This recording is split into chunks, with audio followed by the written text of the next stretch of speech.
Today I'm going to be ranking my 50 Extreme Demon completions. Well, actually I have more than 50 at this point, but my first 50 Extreme Demon completions. So you may have seen my Insane Demons video, where I talked about 100 Insane Demons, and I yapped for 2.5 hours about Insane Demons. It was a lot of talking. And it's going to be the same thing today, most likely. There's half the levels, so not as much, but I also spent a lot longer on these, so a lot more to talk about. So I'm going to be ranking all of them on a tier list. I'm going to be ordering the tiers, and we're going to just be ranking from best to worst, going in order of my completions. It's not really a concrete metric or some sort of concrete scoring like you maybe listen like a technical video or something like that. But I'm going to be ranking by gameplay, by decoration, by song, by atmosphere, by my experience with the level, by just like general vibes of the level. Before we begin, we have to make the tier names, and these tiers are not good enough. So we're gonna go with best of best. There we have excellent. We have good. Alright. So let's go. My first Extreme Demon is Decay. The reason I did Decay is because I really like Kiwi Penguin's style generally. I thought it would be a cool Extreme to do because a lot of people don't really go for it as a first Extreme. So I thought it would be interesting. It's peak. It's one of my favorite levels in the game. There's a lot of strengths in the level. I think its biggest strength is probably its atmosphere and like the song and decoration combination. The effects are, especially for the time and even now, they're super cool. Like I'm a big fan of the third cube specifically, and I'll put an image on the screen in this in post, but the third cube with all the dash orbs and with all like the flashing effects with like the different rotating things around the squares. And then in terms of the gameplay itself, it's all half speed and there's no spikes in the level, which you would think would automatically mean the gameplay is kind of going to be janky and awkward and weird. This limitation actually is super unique, and I don't think any other level really has it. And it's like it benefits it to its a lot. This level has a lot of ways you use momentum, which I think is really cool because a lot of extremes don't really do that. So like sometimes you'll have to, as a UFO, you'll have to like bonk onto a ceiling, or as a ship you'll have to land on the ground, or you'll have to avoid landing on the ground in order to get through an obstacle. It's really balanced. A lot of the level is super consistent, so the gameplay, you're gonna get far almost every attempt. There are some parts in the second half that can be weird. I think specifically there's a few weird choke point clicks, like the 87 click into the ship, the 63 click into the dash warp click, which I can probably put on screen now. That dash warp click is really bad. But it's like mostly like really minor complaints about the level. I think the gameplay is really strong. It's super fun. Even with it being half speed, it feels really engaging. So I would recommend this to literally anybody. If your hardest is like an Insane Demon and you want to go for your first Extreme, play this. Even if you're an Extreme Demon grinder, I would recommend playing this. I think it's really good. Kiwi Penguin is one of my favorite creators, and I want to eventually beat all their levels, so I'm going to be Neurostasis. This level's super good, man. And I really like the song. This song is really calm. The level's deco matches the song really well, and it's just kind of a vibe, and I really just liked my experience playing it. I wasn't really ever mad at the level at any point, and it just felt calming to play almost. Like, even though this was my first Extreme, I got 97 on this, and I wasn't even that pissed when I got 97. It was just kind of like, I didn't really mind playing the level more, and I kind of just liked the experience I was getting. And that's obviously first Extreme bias, so that's just gonna be how it is. This level's really good. I think everyone should play it, and I think this should be one of like, I don't know if it is, or I don't know if it's considered it in this way, but this is one of the entry extremes that this should be like one of the like premier entry extremes, like an Acu, like a Niwa, like a Mizureta, like a Cataclysm, like how those are always the ones people talk about, like Mystic Bounds. Like this should be right there too. I think it's a super good level, and I think it's super underrated. Let's get into Acu, my second Extreme Demon. Okay, so I've added a talking about tier, so you just know which Extreme I'm talking about. So Acu, Accu obviously is one of the most popular extreme demons in the game. It's one of the first ones people go for, and of course that's why I went for it, just because everyone kind of recommends it. So, what do I think about Accu? I feel like a lot of people when Accu either like really love it or really hate it. So I guess I can start with the positives about it. I'm not generally a big fan of modern style, and that's not a positive, but okay, so the positives. The gameplay is consistent. There isn't really a section that's significantly harder than other sections. Like, sure, the pre-drop, and for anyone who's played Accu, it's like always like the pre-drop, like the reverse curve balancing thing. Whereas the pre-drop and the post-drop are known for being harder than other sections. But I don't think the post-drop is that much harder than other sections. Like, I think it's mostly pretty consistent. I also fluked it, so there's that. I fluked from 72. But I think the 70... I don't remember the exact percents for this level, but there's like a 68% wave-ish. That wave is really fun. There's some cool like click patterns in the drop that I think flow pretty well. So there are some pretty good strengths in the level. And the pre-drop for it being... It is a little harder than the rest of the level, but it still doesn't feel like bullshit at all. It feels pretty consistent, which is nice. In terms of like the general atmosphere, like I like how happy the level feels. Most extreme demons don't really lean into that. They're always usually like red or edgy. It's kind of hell themed. Like I don't usually like extremes that are like super edgy and hell themed. But the negatives, negatives with Accu, what do I not like about it? I don't really like the ending that much. I mean, the ending is like fine. I don't really like it that much, especially like there's like a dash or click in there that's fucking awful. 85, I can put it on the screen. This click is ass. If you played this level, you know.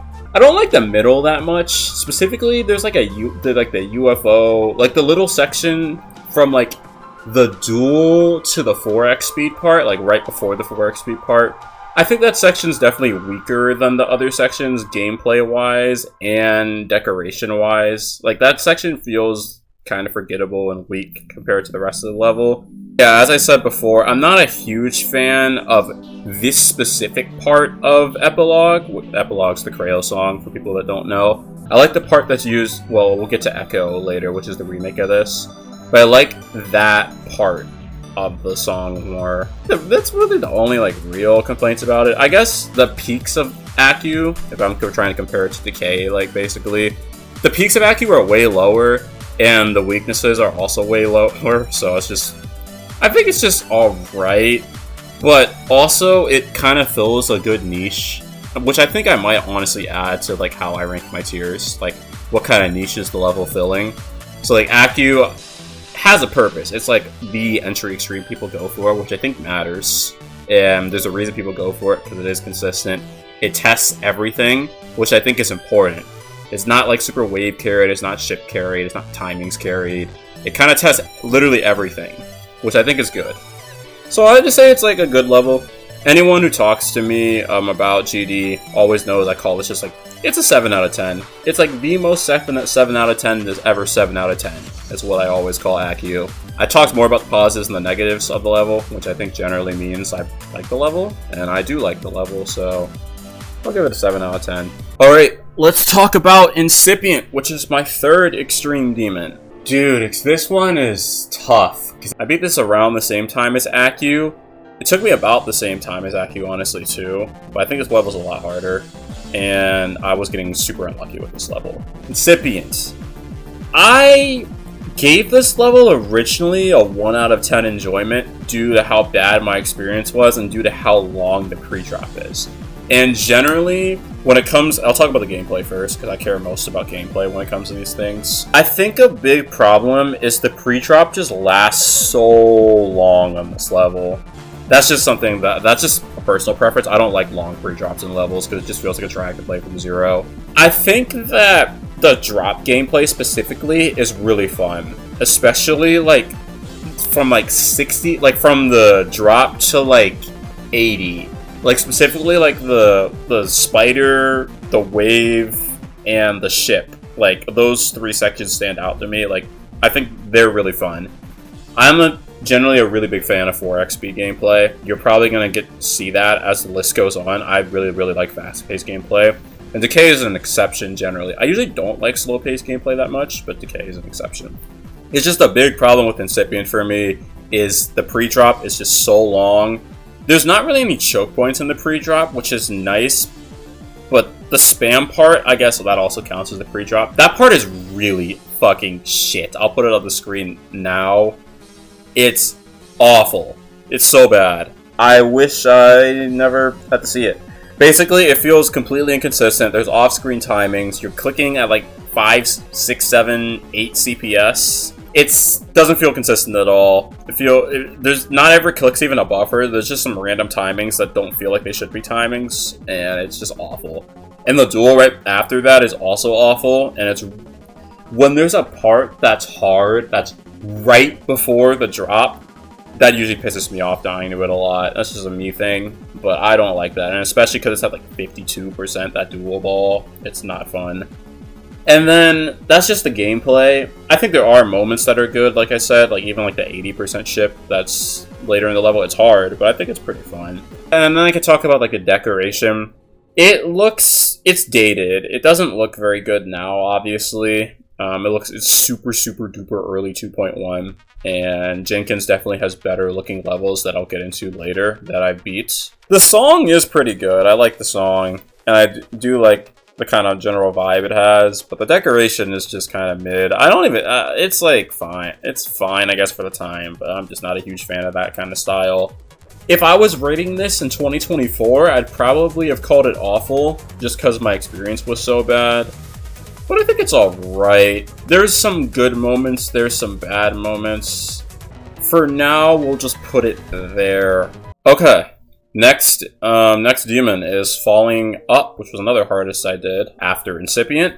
Falling Up is really interesting to rank, because this level, I don't really have a great quantifier for why I like the style of this. It's just aura, bruh. Like, that's kind of just sometimes what Carmel does. For the time, there are some sections that definitely don't look the best, even now that I'm not a huge fan of. Like, I think even the ships, like, the drop ships, don't look the greatest because of the colors are kind of so desaturated. But the rainbow part, obviously, is really cool. In terms deco-wise, we'll get to it gameplay-wise. Do trust me, we'll get to that. The pre-drop and the city parts, deco-wise, are fucking beautiful, especially the first like 6%. That cube is really good. I like that cube a lot, and even the gameplay is good too. The deco is really good, and I really like the aura and like vibe of the level. Time Leaper is also a classic. That's a really good song. I don't care that it's overplayed mostly. Really good song. Gameplay. Woo! The gameplay of this level. All right, so the pre-drop is nothing special aside from those who don't know, the 11% green orb. Holy shit, that click is probably like a 4 frame. That shit is, it's not actually, but it feels fucking impossible. Oh my fucking god, that click is ass. The whole city part, honestly, is just ass. Like, the fucking orb chains, the double clicks, the late timings, that whole part kind of just sucks, gameplay-wise. The drop ships, I don't know if this is a hot take or not, but the drop ships, to me, feel less consistent than the duel somehow. Especially the blue orb one in the ship, which I'll put a stamp of now. That fucking ship doesn't feel consistent at all, and it's really annoying. But all the ships don't really feel consistent. The transitions feel really bad. They don't feel satisfying to play. The wave is way easier than the ship. So it's like, the balancing of this level is honestly comical. Because there are sections that are like 5-star in the level. Like, between the green orb click and the drop. That part is like 5-star. And like the wave part after the ship is probably like hard demon. Besides like a few like little weird maneuvers. And then obviously there's like the dark part after the wave. That's like 7-star tops.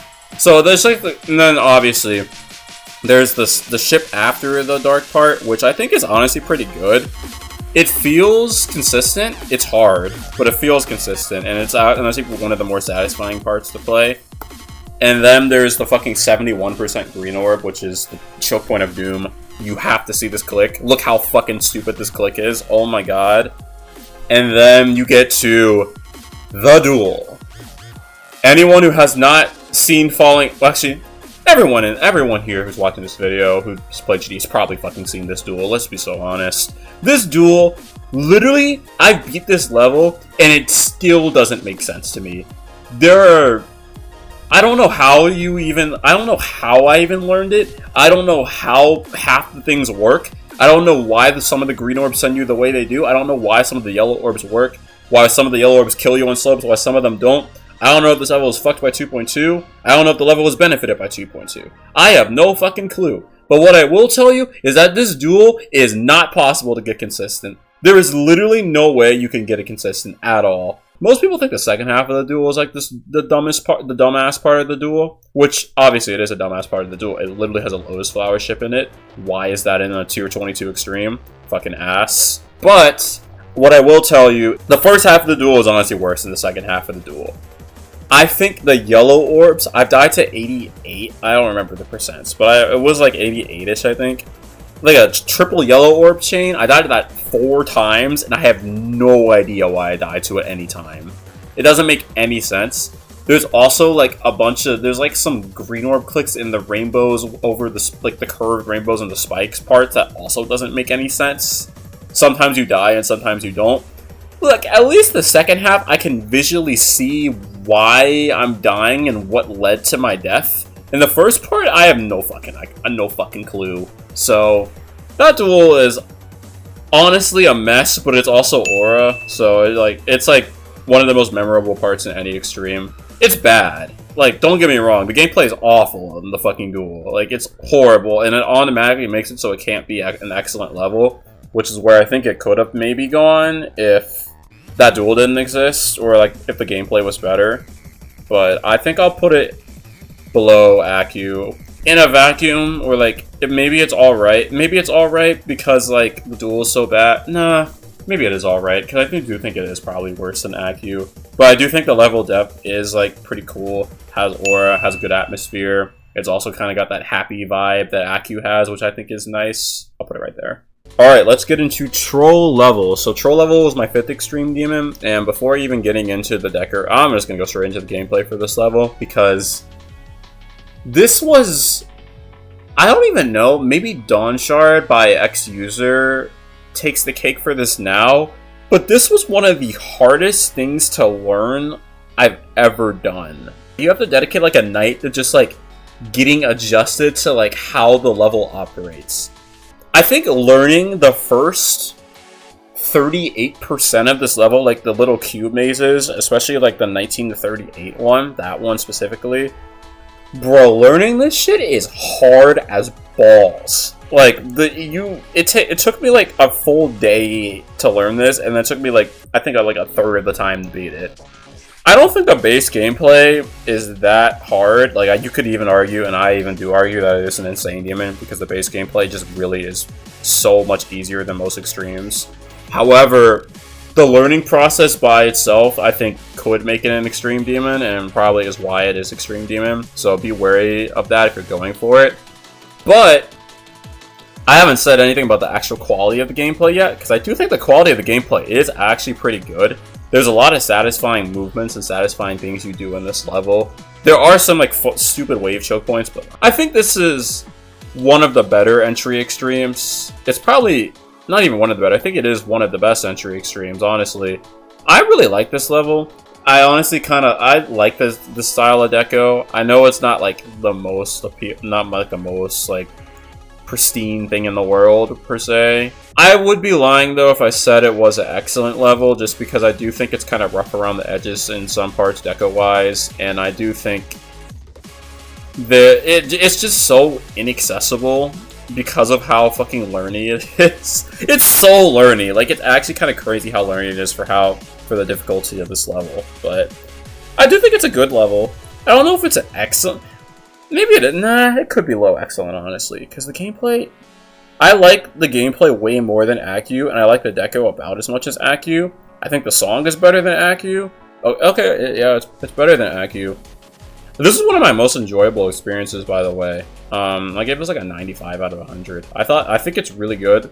Gameplay is so consistent. Like, usually most of your deaths into this level, if you guys go for this, are gonna be to just forgetting what to do, which I feel like that feels better on the mental than messing up something that you know how to do, rather you just forget how to do the thing, how to execute the thing. It feels like more of my fault, even though it isn't really more of my fault. So I think I like troll level, and I think that's also a reason why memory levels can be really good. Like, usually they get super consistent, because you just, once you learn what to do, you kind of just know what to do. Alright, let's get into Zettabyte. Zettabyte is another Jenkins level. Did as my 6th extreme, second hardest. I think it is, especially for the time, it might be like a top 5 looking level for the time. If you haven't seen a showcase of this level, look at this level. This level is fucking amazing. I really am a huge fan of this, like the deco and the theme of this level too. There were technology-based levels, like even like digital descent, artificial ascent, those levels before this time. But there wasn't really like a blue technology, like digital kind of level like this. At least not a solo level. It's so beautiful looking, especially like the first part and the last part, and the curved ships, and the wave at the start with all the teleporters. It looks really nice. I really like the vibe and look of this level. And the song is a banger too. The gameplay is solid. There are a few things that are weird. Jenkins has... And this is another Jenkins level, and I don't remember if I talked about this in my Insane Demons video or not, because I covered a few Jenkins levels in there too.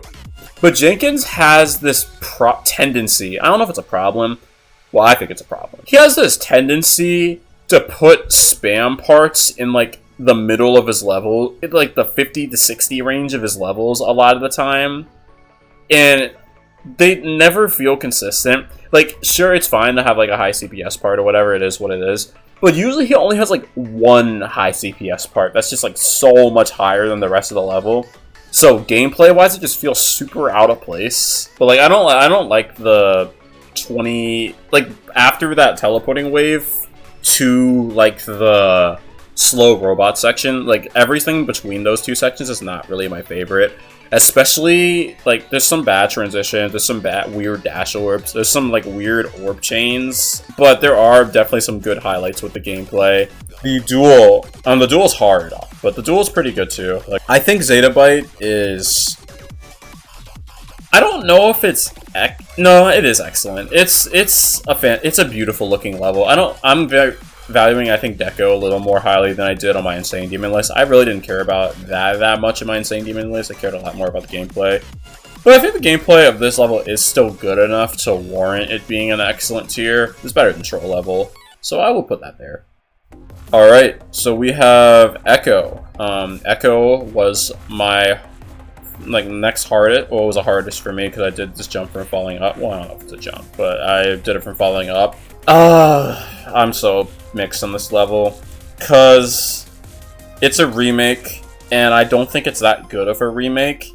I don't think it's that good of a remake. I think the gameplay is super unpolished and has so many like balancing issues. This level is a gauntlet of choke points in the second half, and I mean a fucking gauntlet. 61, 64, 66, 68. 69, literally like the 70s ship, the 76 wave, the fucking 83 click, the 90 click, the 95, obviously the 94 clicks. Holy shit, I don't know how I didn't die to those. Let me put those on the screen right now so you guys can see those. But yo, this level is actually like fucking mentally exhausting to play from zero. I don't know if other people have felt like this. I feel like most people generally find this level okay, but I am not a fan of this level. I do think the deco is good. Like, there are parts that look really good. Like, I think the 80 part, like, after the drop. Yeah, after the drop, like, the little, like, nature-looking part looks so good. That part is really cool. And there are, like, parts like the wave part that's, like, super fast. The 4x wave at, like, 50-ish. That wave looks pretty good, too. But most of the levels is kind of nothing crazy deco-wise, especially for the time. And considering it's a remake, obviously my expectations of it are higher than what would be if it was an original level. I don't think it's that good of a remake of Aku, man. The hardest part of this level is a ship part at 29%. And Aku has what, like 2% long ship part that is like a 1.5 block spike gap, and that's the whole ship. Like, it doesn't feel faithful to Aku, like, really at all. Like, even the deck sections that look good deco-wise don't really feel like Aku at all. They kind of just feel like its own unique level. And because Aku's trying to be a remake, I mean, Echo is trying to be a remake of Aku, I'm not a fan of it. I don't think it's bad, because it does look good, and I really, really like this part of the song. I wish more levels used this part of the song other than the other part. This part of the song is so good. But my experience with this level was so fucking bad. I died to the 61 plus of this level, I believe 85 times. And I think I died to 76 to 7. I died to 70 to 72 30 times. The 70 ship. It's just fucking weird how bad my experience was really bad, and the gameplay is not good. Okay, it's bad. I think the gameplay is honestly just not good in almost any section of the level. There aren't really any gameplay sections that are strong, like super strong and memorable that I can think of. There are choke points everywhere, and the level is so second half carry to the point where it can like get boring at times too. But there are still choke points in the first half. Like the 29 ship is the hardest part of the level, but it's not even in the second half of the level, so it's not like you even get to the second half of the level every attempt. So I think this level's a drag to play from zero. It's not a good remake of Aku. Maybe it's awful. I don't think it's awful, because there's like a clear amount of effort put into this level to where I don't think it can go into awful like some of the other levels we'll talk about. Not a fan of this level. I'm glad I did it as a hardest, because this was a big jump in difficulty for me, and it proved I was able to do like that general. It's not as difficult as Bloodbath, but around like that Bloodbath difficulty range. So that was cool to me, but I'm not a huge fan of this level. Alright, so HyperSonic. Ooh, fuck, bruh. I am generally not a big fan of Mega Collabs, because I feel like the gameplay always is incoherent, and the decoration quality is also usually incoherent, and every section is usually not as playtested and thought out, so there could be some jank. And this level has jank. Has a lot of jank, actually. So there are some good parts. I'll get to the good first, because I want to at least start positive. Good at this level. Sir Punch's part looks pretty cool. I mean, almost every Sir Punch part looks pretty cool. He's just kind of the GOAT creator, like one of the GOATs deco-wise. I honestly think people don't like his part a lot of the time, but I think Evasium's part in this level is honestly pretty cool and pretty fun gameplay-wise. The deco's kind of is what it is. He kind of it's another white skull part that Evasium makes. He kind of just makes a lot of those, but I honestly think his gameplay is pretty solid, honestly. And then Pan's part, Pan Man's part, like the duel. Everyone complains about that part, but honestly, I think it's one of the better parts of the level. It's pretty consistent. It's pretty consistent, and it flows pretty well, and it's pretty unique for the time. So I'll give him credit there. But almost every other section sucks, and like I mean, really. Well, I guess Nazgup's is like okay, but almost every other section like really sucks, and they're all for like different reasons. So here, I can get into all of them, honestly. Well, all the ones I remember at least, because it's probably some I'll forget. Manix is one of the dumbest parts of the level. It is completely inconsistent bullshit, full of dumbass transitions that make no sense. The deco is not even that good either. Black's part afterwards is not as bad as Manix's part, but I'm not a fan of it either. I guess there's also Viper's Ball, which isn't good because it's off-screen timings, which is never a good thing. If you're going to have an off-screen thing, please be a buffer, or please don't make me not have to do anything. Off-screen timings suck, especially in a fucking ball where you have to memorize shit. Not fun.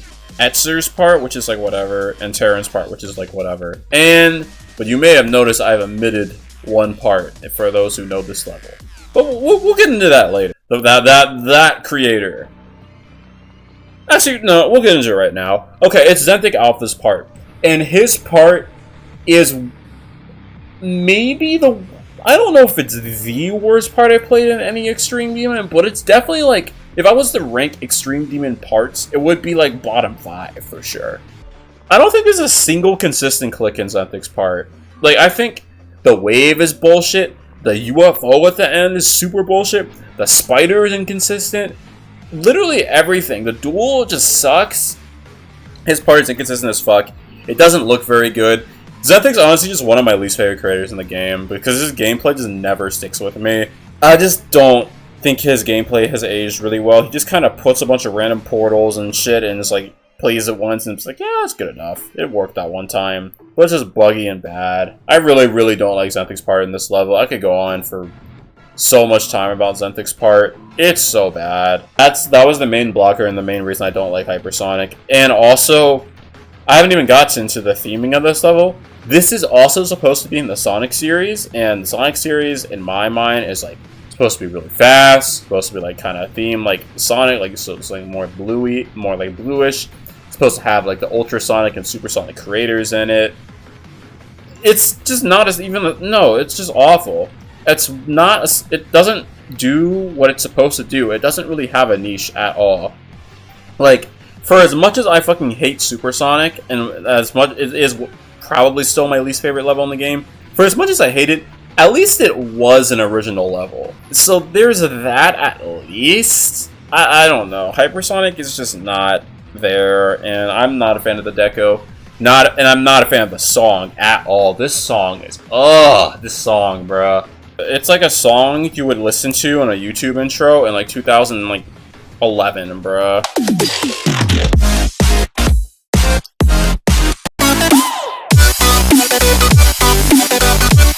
It feels like a fucking, I don't know, it feels like a fucking Minecraft YouTuber from 2011's intro. Like, it is just, not the whole song, not even just like the first part, like all of it. It's just not good. There's no point of this level where I really enjoyed it like that. And my enjoyment of this level is honestly pretty decent because of me getting pretty lucky and beating it pretty quick. But I am not a fan of this level at all. Like, at all. So I think I'm just gonna put it in awful. Let's get into Plasma Pulse 3. So Plasma Pulse 3 is my 9th Extreme Demon. I think it is a very strong contender of a level. I really like the Plasma Pulse series, and Plasma Pulse Finale is actually one of my like dream goals for people that don't know. And that's a level I'll be like streaming and going for pretty soon. But Plasma Pulse 3, this level is one of my favorite extremes and one of my favorite experiences. I think the ball parts of this level are hard. And the level is honestly pretty ball carried, which most levels aren't really like that. So it kind of gives it some character there. This level is really good for upping your ball skills if you want to get that. So I think I would recommend that. It's also very much my skill set. With like, it's a lot of like fast timings, which I'm generally pretty good at, like just fast timing levels. I do think the deco's kind of whatever in the level. Like, it does just kind of, it's just kind of just basic 2.0 deco. It doesn't look bad, but it doesn't look great. The gameplay is really strong in this level, though. Like, really strong. I think the only gameplay I don't really like in this level is, like, it's like 65 to like 71. There's like a few like setup orbs that are really hard. Like right before the duel, and like with like the triple spikes just appear and shit. Like, that's really weird, so I'm not a huge fan of that. But every other section is really good. Like, the pre-chop is very fun. It doesn't really get boring because it is hard, but it's not. It's like, I think the perfect difficulty where it's not like too hard to where you get annoyed every attempt, but it's not too easy where you're bored every attempt. So I like that. The end is pretty good at this level. It's not a hard ending, but it's a chokeable one, which I think is a good thing. I don't like it when the ending is like free, because it usually leads to like a bigger reaction or like a bigger sense of accomplishment when the ending isn't free, which is nice. So I think this level's really good, honestly. I think it's excellent. I think it's here. This is one of my favorite levels in terms of my own experience. I think the decoration is solid for the time. I think the song is pretty good. It's like a very jubilant, upbeat song, which I'm starting to realize I value a lot, because literally all of these songs besides Decay are upbeat songs. So maybe that's something I value more than I think I did. But really good, really good level. And people should play this one more. I feel like people don't really play it as much, because people, when they think about the Plasma Pulse series, usually think about Plasma Pulse 1 and Plasma Pulse Finale, and don't really think about the other two. Alright, let's get into Zoom by AwesomeMe360. Zoom is fun as fuck, honestly. Gameplay, so for anyone who doesn't know, this level is, it's like a super high CPS level, where it's like perfectly synced with the song. Which you would think would be easy, you're just gonna click to the beat. But it's so fast, and a lot of it's just like wave, so you click to the song, but you also have to like release and shit, so it's like weird. This level has a very good song. Like, I love the Sonic Mania soundtrack, so that's a huge plus for it.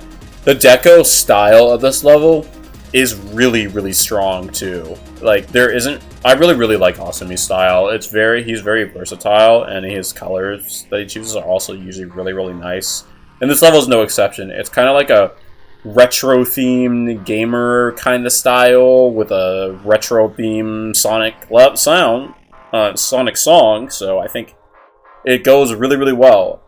The gameplay is really fun, decoration's really good, the atmosphere is fucking phenomenal in this level. My only real complaint, and I don't really know if it's AwesomeMe's fault, honestly, this level is really hard to play in long sessions. Like a lot harder to play in long sessions than really any other level I've played, because the gameplay is so fast-paced to where you literally get tired playing the level just because of how fast you're clicking. And it's also a lot on your eyes, because the level is just so fast and the effects are so crazy, to where I had a lot of trouble playing this in long sessions, so it took me quite a while to beat this. Which is why, if you look at my demon spreadsheet, which I'll probably link in my description if you want to see it, if you're curious. It took me a lot of attempts, even though it's not considered that hard of an extreme. I actually think this is harder than Plasma Pulse 3, by the way, but that's unrelated to this tier list. I'll say that this is honestly excellent. Alright, so let's go to... Oh, also, now, okay, I need to maybe space out these tiers a little bit more. Troll level, I'm going to knock down the good, because I don't think the deck goes as strong as Zettabyte. I don't think the gameplay is as strong as Plasma Pulse 3 or Zoom, and the atmosphere obviously is nowhere near any of these. Well, Plasma Pulse 3 atmosphere, I don't know why I'm glazing that, but Zoom and Zettabyte have like fucking phenomenal atmospheres and ways to immerse you in the theme and the levels themselves. Whereas Troll level, I don't really know if it has a theme. Maybe Accu's over Troll level, but I think they're like around the same, probably. I think I'm gonna do this. Alright. Wutend. Wutend is a lesser known extreme. I did it as my 11th extreme, I think? It was 11 or 10.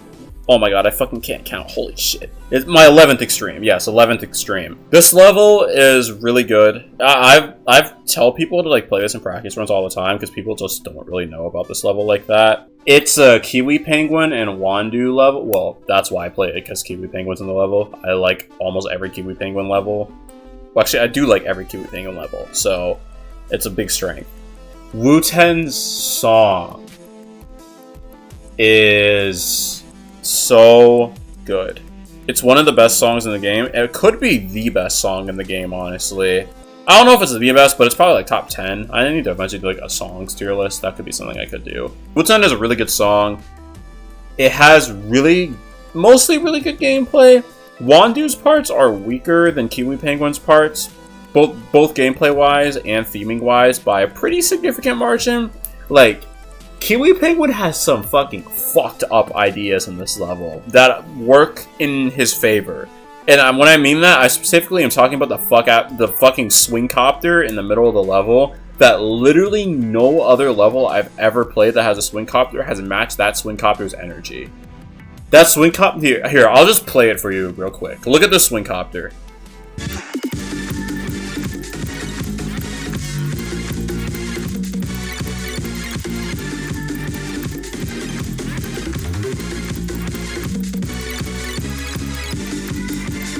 Alright, so yeah, that swing copter is pretty cinema, I'm not gonna lie. And it looks cinema and it plays like Zettabyte too, so that's good.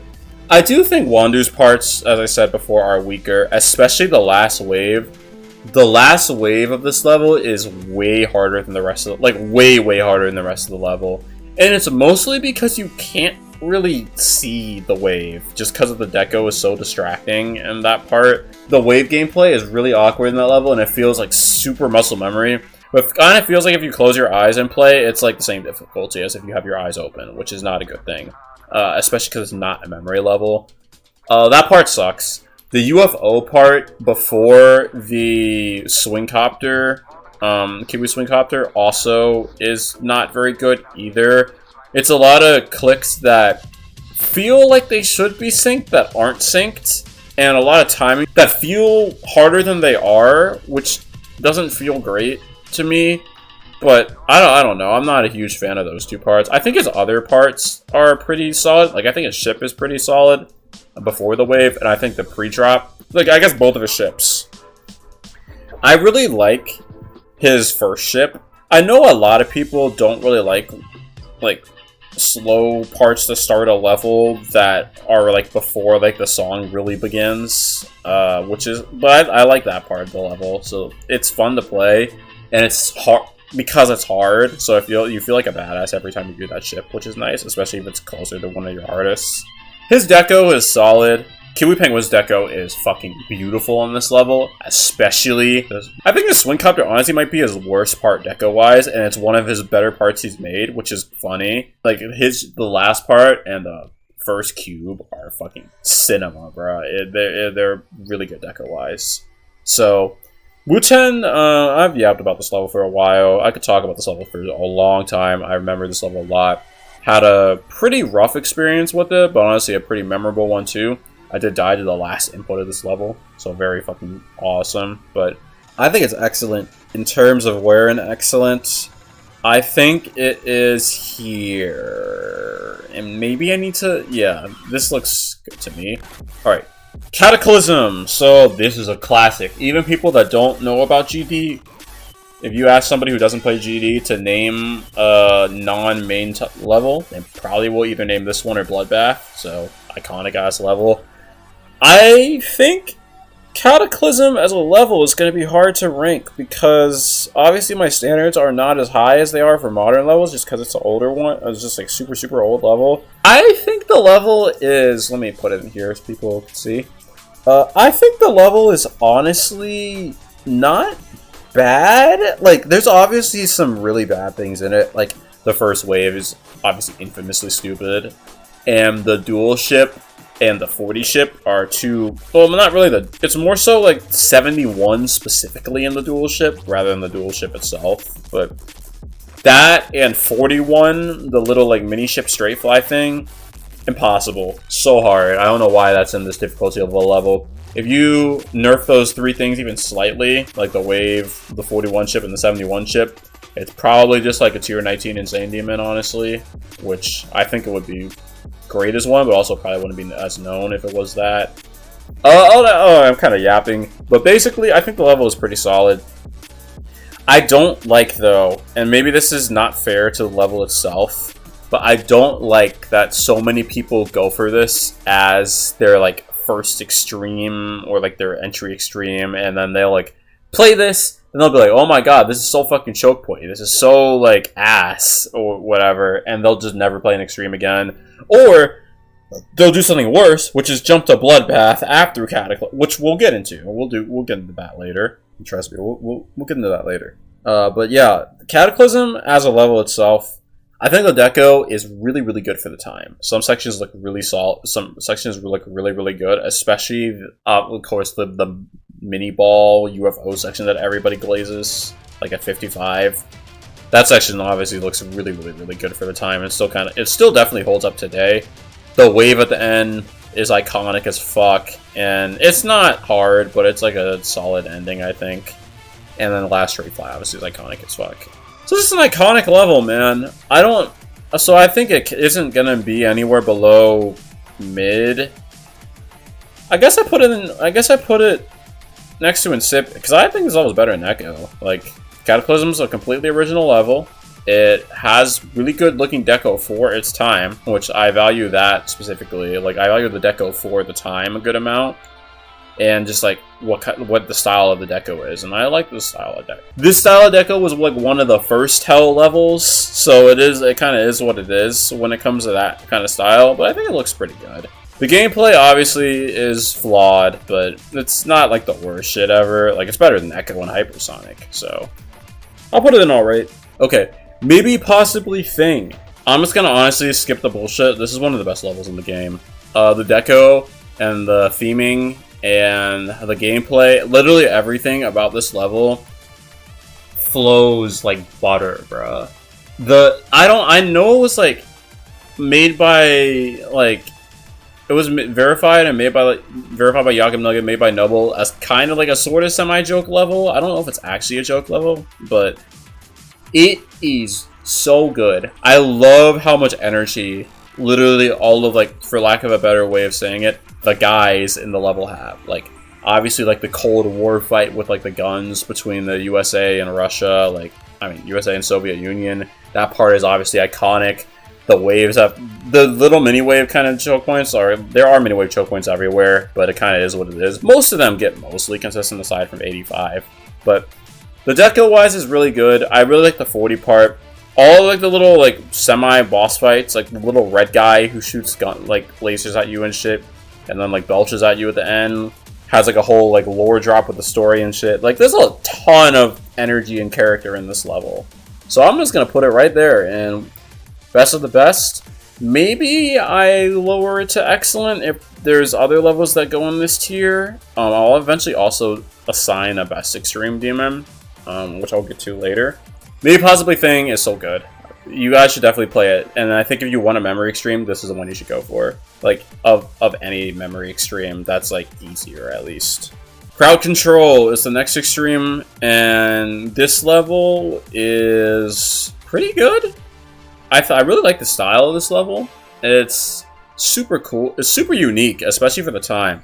Like, there are like some slopey sections that are really cool. There's a lot of cool designs in the memory part. There's a lot of like just cool designs in general. Like, I think the block designs are really cool and like cohesive on this level. Everything feels really nice.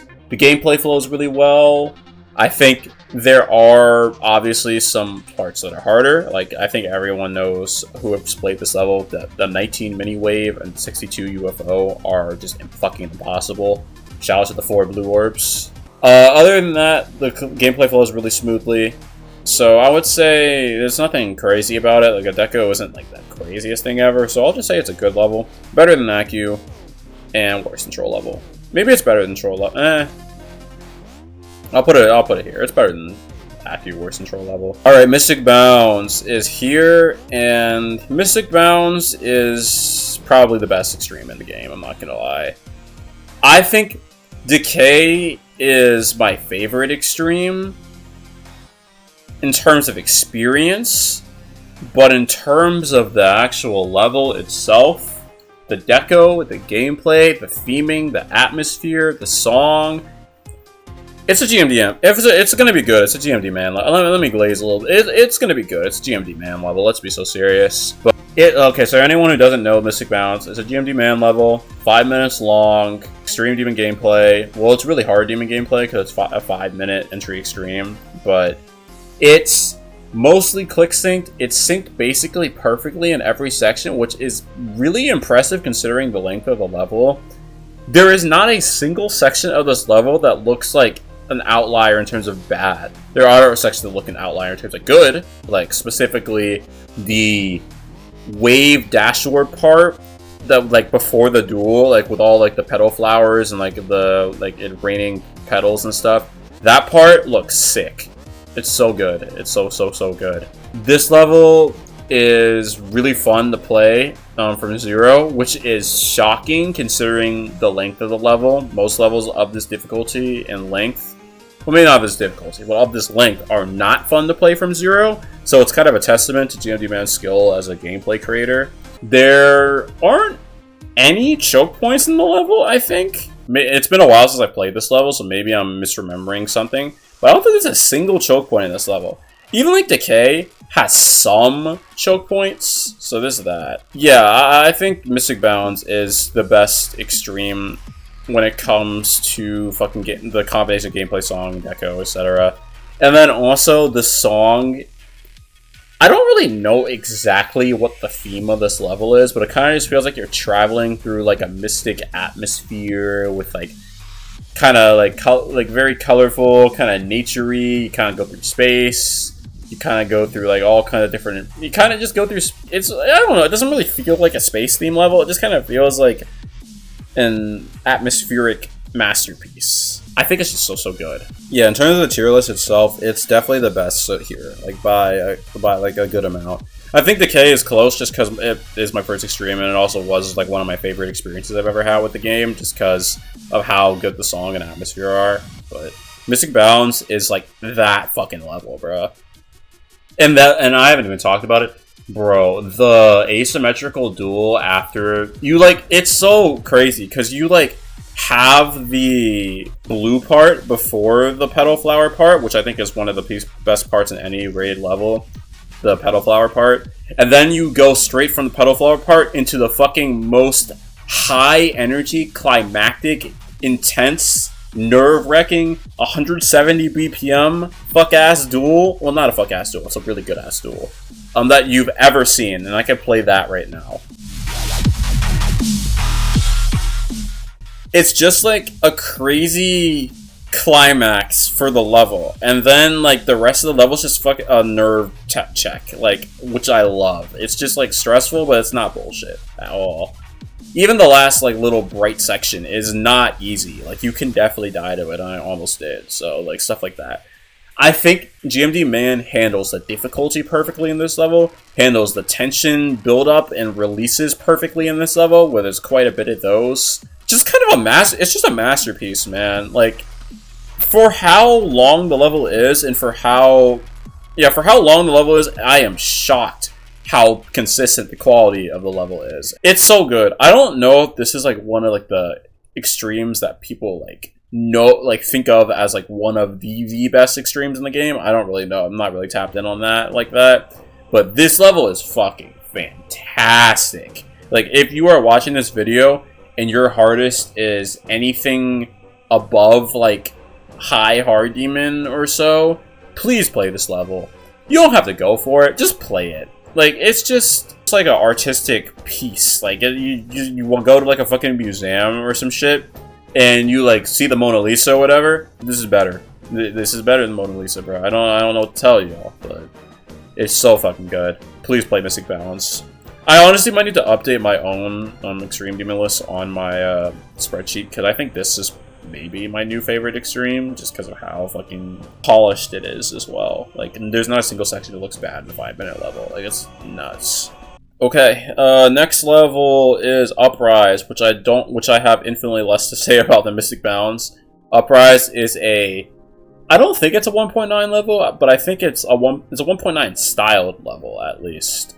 It tries to copy Wui's style, which I think it does a mostly pretty good job of kind of adapting Wui's style, but obviously there's not really anything worth talking about in this level other than the funny wave at like 60.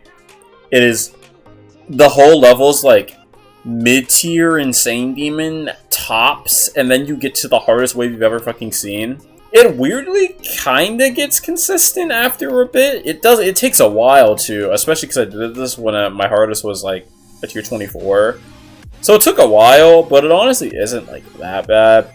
Obviously, it's not a super good level. It's just kind of known for having a shit wave and known for not being the best. I'm not gonna put it in bad. I think it's better than HyperSonic, so I'll put it there for now. Alright, let's get into... Oh, I forgot about this level. I forgot about this one. Fuck, bruh. Alright, so Tantrum. I'm gonna just skip the bullshit right now, because we need to save some time. We're just throwing it in atrocious, because the level has a Dansman part. And let me tell you right now, Dansman cannot make Extreme Demon gameplay. And also, his deco in this level is... Bruh, in 2014 could have made that fucking deco, dog. It's not good at all. And then the level is so incoherent, and the song at the drop is just ass, dude. It's actually really disappointing too, because I used to really like this level when I hadn't played it before, so I thought it was like a pretty cool level when I hadn't played it before. Like, there's not really any good sections in the level. The only thing I would say, the only one that's like passable in quality, that's like more than like a 5 out of 10, is probably Surtrax's part, and his part is pretty good. But other than that, Yendis' part is awful, Bitzel's part is awful, the part's obviously awful. I forget who made the part after Flash's part, but that part is really bad too. Mezzo's part has 98, which is fucking annoying. I hate when you fucking put death screens at 98%. Don't fucking do it. It's so annoying when someone says XD after I died at 98, especially on the last fucking release in the level, which is a choke point. 93 is completely luck. I'm not going to put in the worst extreme demon for now, but this has a very strong case, and any level that I put here is going to have a strong case. I'm going to get into my segment of the worst extreme demon at the very end of this video, so we'll talk about that later. Alright, next level, Remove Submission. Remove Submission is pretty fire, honestly. Theming is fucking great. The theming is really great. It's a Newgrounds theme level. Like, a Newgrounds themed level, which it's like a bunch of orange and black. No level really uses this color scheme, and definitely no level uses this color scheme this well. So I think that's a really big strength of the level. The deco is pretty simple for the most part, but it's super effective. The gameplay is very straightforward, but it has like setup clicks and shit that make it like really hard. There's a bunch of like really late timings in this level, and a bunch of like really tight middle timings in this level. So I think it's a really good level for improving on timing, which is why I did it as a hardest after Echo. Pretty banger level. There are some pretty crazy fucking choke points in the level. There are some spams that are like, you can't like super high CPS spam through them because there's not enough orbs to do that, but you also can't click too slow, obviously, so it's at like that perfect speed, and I'm not able to really alternate like that or able to like jitter while having control, so I can't really do those things. So that was really hard for me at the time, and I was always super inconsistent at those, but I think that's more just a me thing than the level thing. I would say this is one of my more favorite levels as like a art piece, just because the theme is so unique. The song obviously is really unique. It seems like it shouldn't be that good of a song because it's kind of just dumb, but it is really catchy. Like the beat it has, and like the lyrics and shit. It's a catchy song. So I am gonna go ahead and put it. It's better than Plasma Pulse 3 and worse than wutend. Alright, next level is SubSonic, and I'm gonna have to move maybe possibly Thing down, because SubSonic is one of the best levels in the game. SubSonic is by far, and this is also probably going to be hardest bias because this one is the hardest too. It is by far the best Sonic level in the game. Well, I mean, there's 4 Sonics, not best in the game. Best in the series. By far. It is not fucking close. The energy of this level, I mean, after you get past G-Boy's part, obviously, because there's not much energy in the half speed part, because the song is slow, but the adrenaline you feel playing through this level and how fast it is, and this is what I mean by like the 4x speed shit. You'll probably have noticed that a lot of the levels that I put up here that are near the top are generally like fast-paced gameplay. Mystic Balance, SubSonic, maybe MPT, Zoom, wutend, all super fast-paced levels. SubSonic, no exception to that. And of course, because it is a Sonic level, it should be a fast-paced level. And because it is a Sonic level, it should have the original creators from the Sonic series, which it actually addresses both of those things. And the deco is improved quite a bit too. So, the highlights of the level. I think the most fun parts of the level, honestly, Viper's ball is pretty fun in this level. Even though it is just like another like memory ball, I think his ball is a lot better than the HyperSonic one. because there are no off-screen timings. There actually is one green orb that's like kind of an off-screen timing, but not really. It feels a lot more consistent. Rustam's part is really good. Evasium's part, again, another Evasium shout out. His part in this level is really good. Like, in terms of gameplay, his part, I don't think I've like ever died to his part. But it also isn't free either. His part is so fun. I love his part. XCY7's part is super peak too. The energy you get while playing through that wave. The wave is hard, but it's not like super hard. The energy you get feeling playing that is really fun. I think Jazor's duel is honestly pretty good. A lot of people don't like his duel, but I think it's pretty strong. And then Pan's part is really good. Devon's part obviously is really good. Devon's part is so good. I love his part. The worst part, and I think the only honestly bad part outright of the level, is Samsara's part. His deco style in this level definitely conflicts with some of the other parts of the level. Like, it's slower, it's more pink than blue, if I remember correctly. There's a lot of colors that don't really mesh the best together, and the gameplay is very janky in his part. Other than Samsara's part, I think the rest of the level is like all 8 out of 10 or higher parts. So, because of that, it's peak. And if Samsara's part didn't exist, it could potentially have been my favorite extreme in the game, even over Decay and Mystic Balance. But Samsara's part definitely drops it a little bit. Alright, so next level is the Ultimate Phase, which is atrocious. We can just get it straight out of the way. This level is old, bad, has a Guitar Hero Styles part, which automatically means it can't be higher than mid. It automatically can't be higher than probably even bad tier, because fuck Guitar Hero Styles. And I know I never said this has to be an objective rating. Fuck Guitar Hero Styles. But even so, it has a Zobros part as well, and his part is fucking stupid on 2.2. His part is literally just fucking, you click as fast as you can, and there's one like 60 hertz frame perfect in it, bruh. I don't know if it's actually 60 hertz, but it feels like a 60 hertz in 2.2. That fucking blue orb, 53 goddamn %. So dumb. But Majako has a part in this level too. His part is awful because he has inverted slopes, and the inverted slope severely changed the difficulty of the level from like probably like a low-end insane demon to like a ridiculous like a solid extreme demon, which is awful because it's also at the very end of the level. Cyclone's part looks terrible, obviously. Doesn't play the best either. A lot of the parts just don't look very good and obviously don't play very good. The one shout out I will give is I think Woogie's part. Woogie's part plays pretty poorly, but it does look good. Like, Woogie's style has generally aged like really well. I do need to play more of his levels. His style has aged like really well, so I'll give credit to him there. But it's just another shitty mega collab mostly, and you notice how the bottom 3 levels, they are mega collabs. Just putting it out there. The bottom 3 levels are mega collabs. Ultimate Phase is, yeah, it's definitely a contender for worst extreme in the game. We'll get to it later about more of a debate.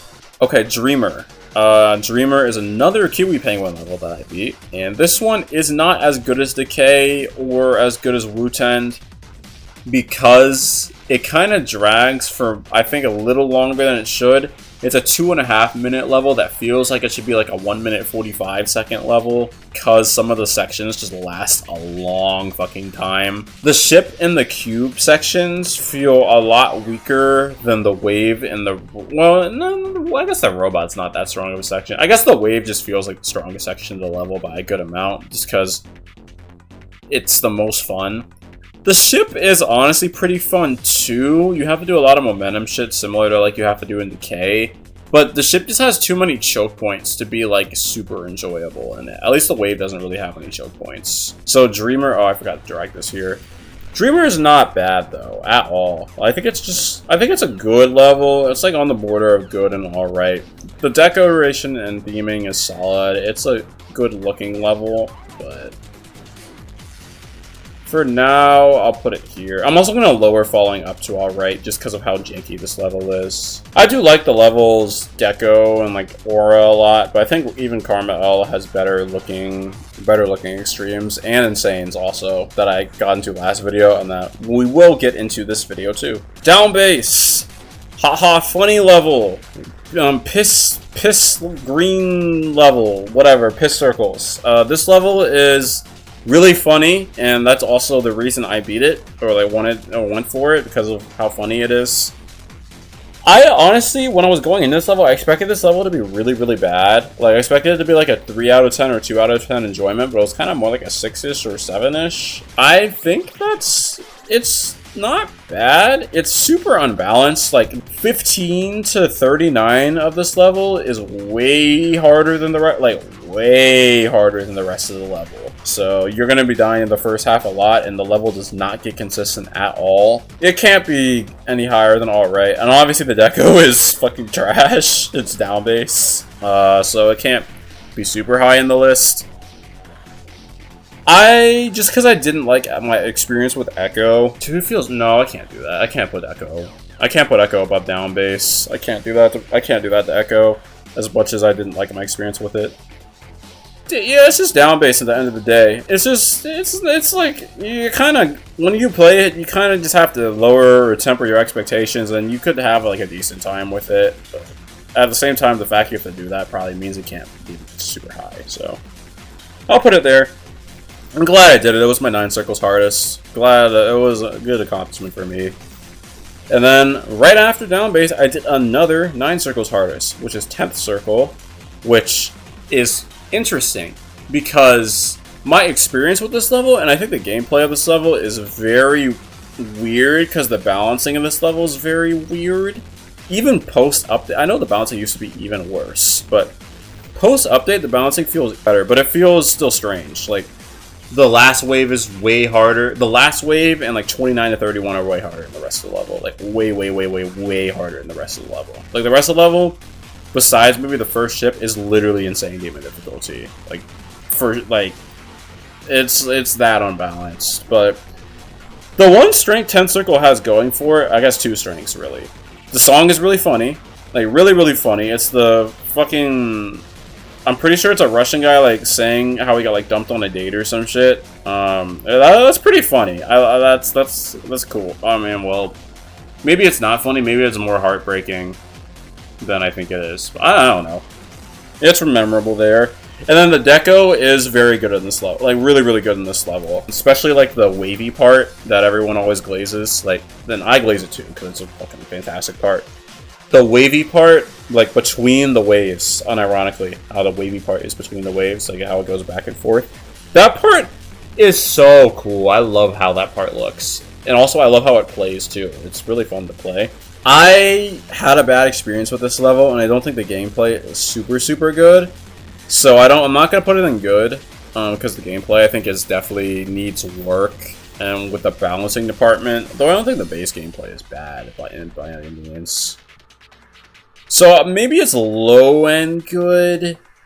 It's better than these 3 levels, I think. Maybe it can be high, alright, because it's also a lot worse than. I also moved Dreamer down too. I think these 3 are. No, Dreamer's. I think 10th Circle's better than Dreamer because the deco's way better in 10th Circle.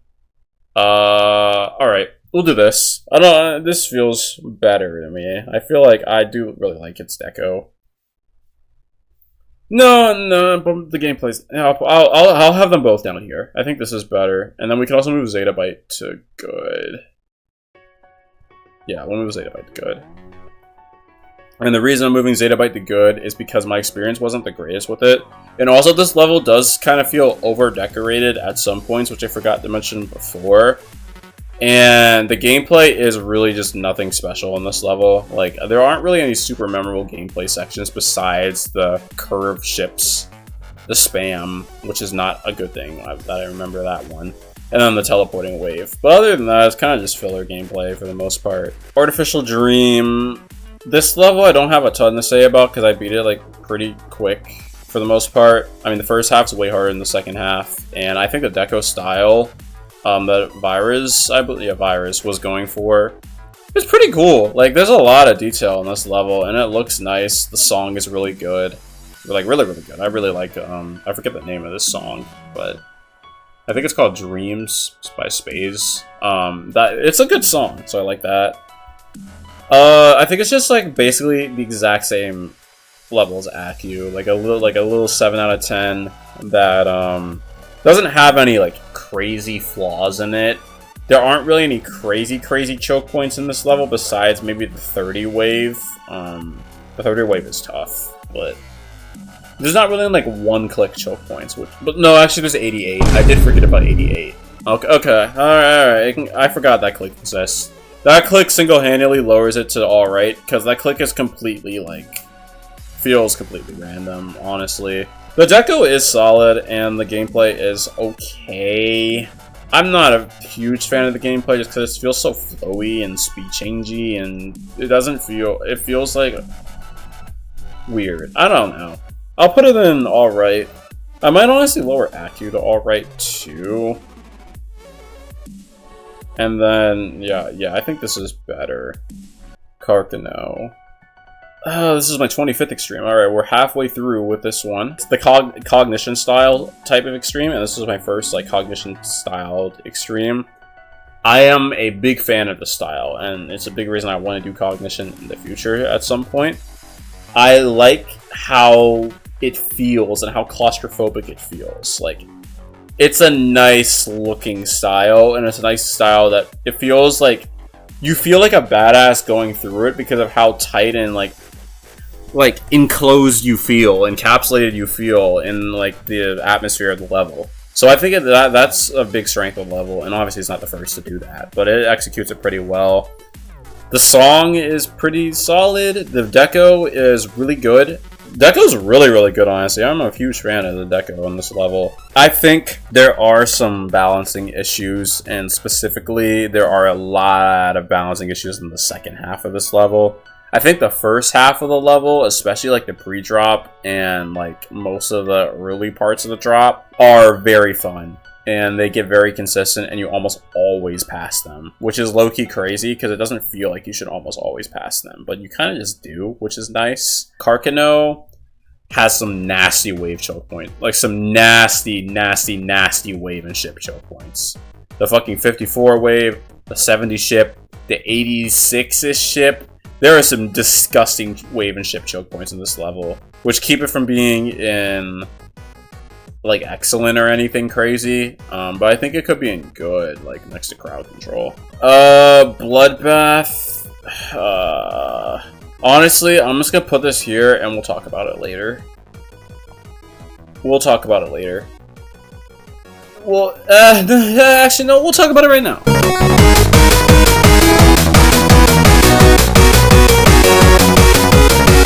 Alright, so Bloodbath. You probably are wondering why I'm putting this on Atrocious, because Bloodbath is obviously the most popular extreme demon in the game. It obviously has aura and all that. And I don't think it's probably going to be in the worst extreme demon tier, but I just don't like the gameplay of this level at all. Like, it just feels so old and awful and awkward, especially Michigan's part, especially Vermilion's part, especially Havoc's part, especially Giron's part, like especially Asonic's part, like all of the parts, man. I think the only parts that aren't bad gameplay wise are Evasium. Ironically, again, I praised him a lot in this video. But Evasium's part is not too bad, besides the transition and the crack. But I don't know if that's his fault or if that's Crack's fault. Or if it's both's fault. I don't know whose fault it's here today, but that transition sucks. His part is pretty solid, and then G-Boy's part, gameplay-wise, is pretty solid, and then Etzer's part, gameplay-wise, is pretty solid. Those three parts being solid matters less when they come after Michigan, because it means you don't ever get to them. Because Michigan, when I was saying earlier about HyperSonic specifically, having like Zentic Alpha being like one of the top 5 worst parts in like any extreme, Mishi is probably top 3, maybe top 1. You could argue even fucking Majako in the Ultimate Phase or Dansman in Tantrum. Those ones are up there too. Zobros in the Ultimate Phase as well. Like all of these ones. Maybe I lower HyperSonic more, but I think it has some too many good parts to be down. But Bloodbath, Mishi's part. The ship is gambling. The UFO is gambling. The ball timings are not gambling, but they feel really tight for the difficulty.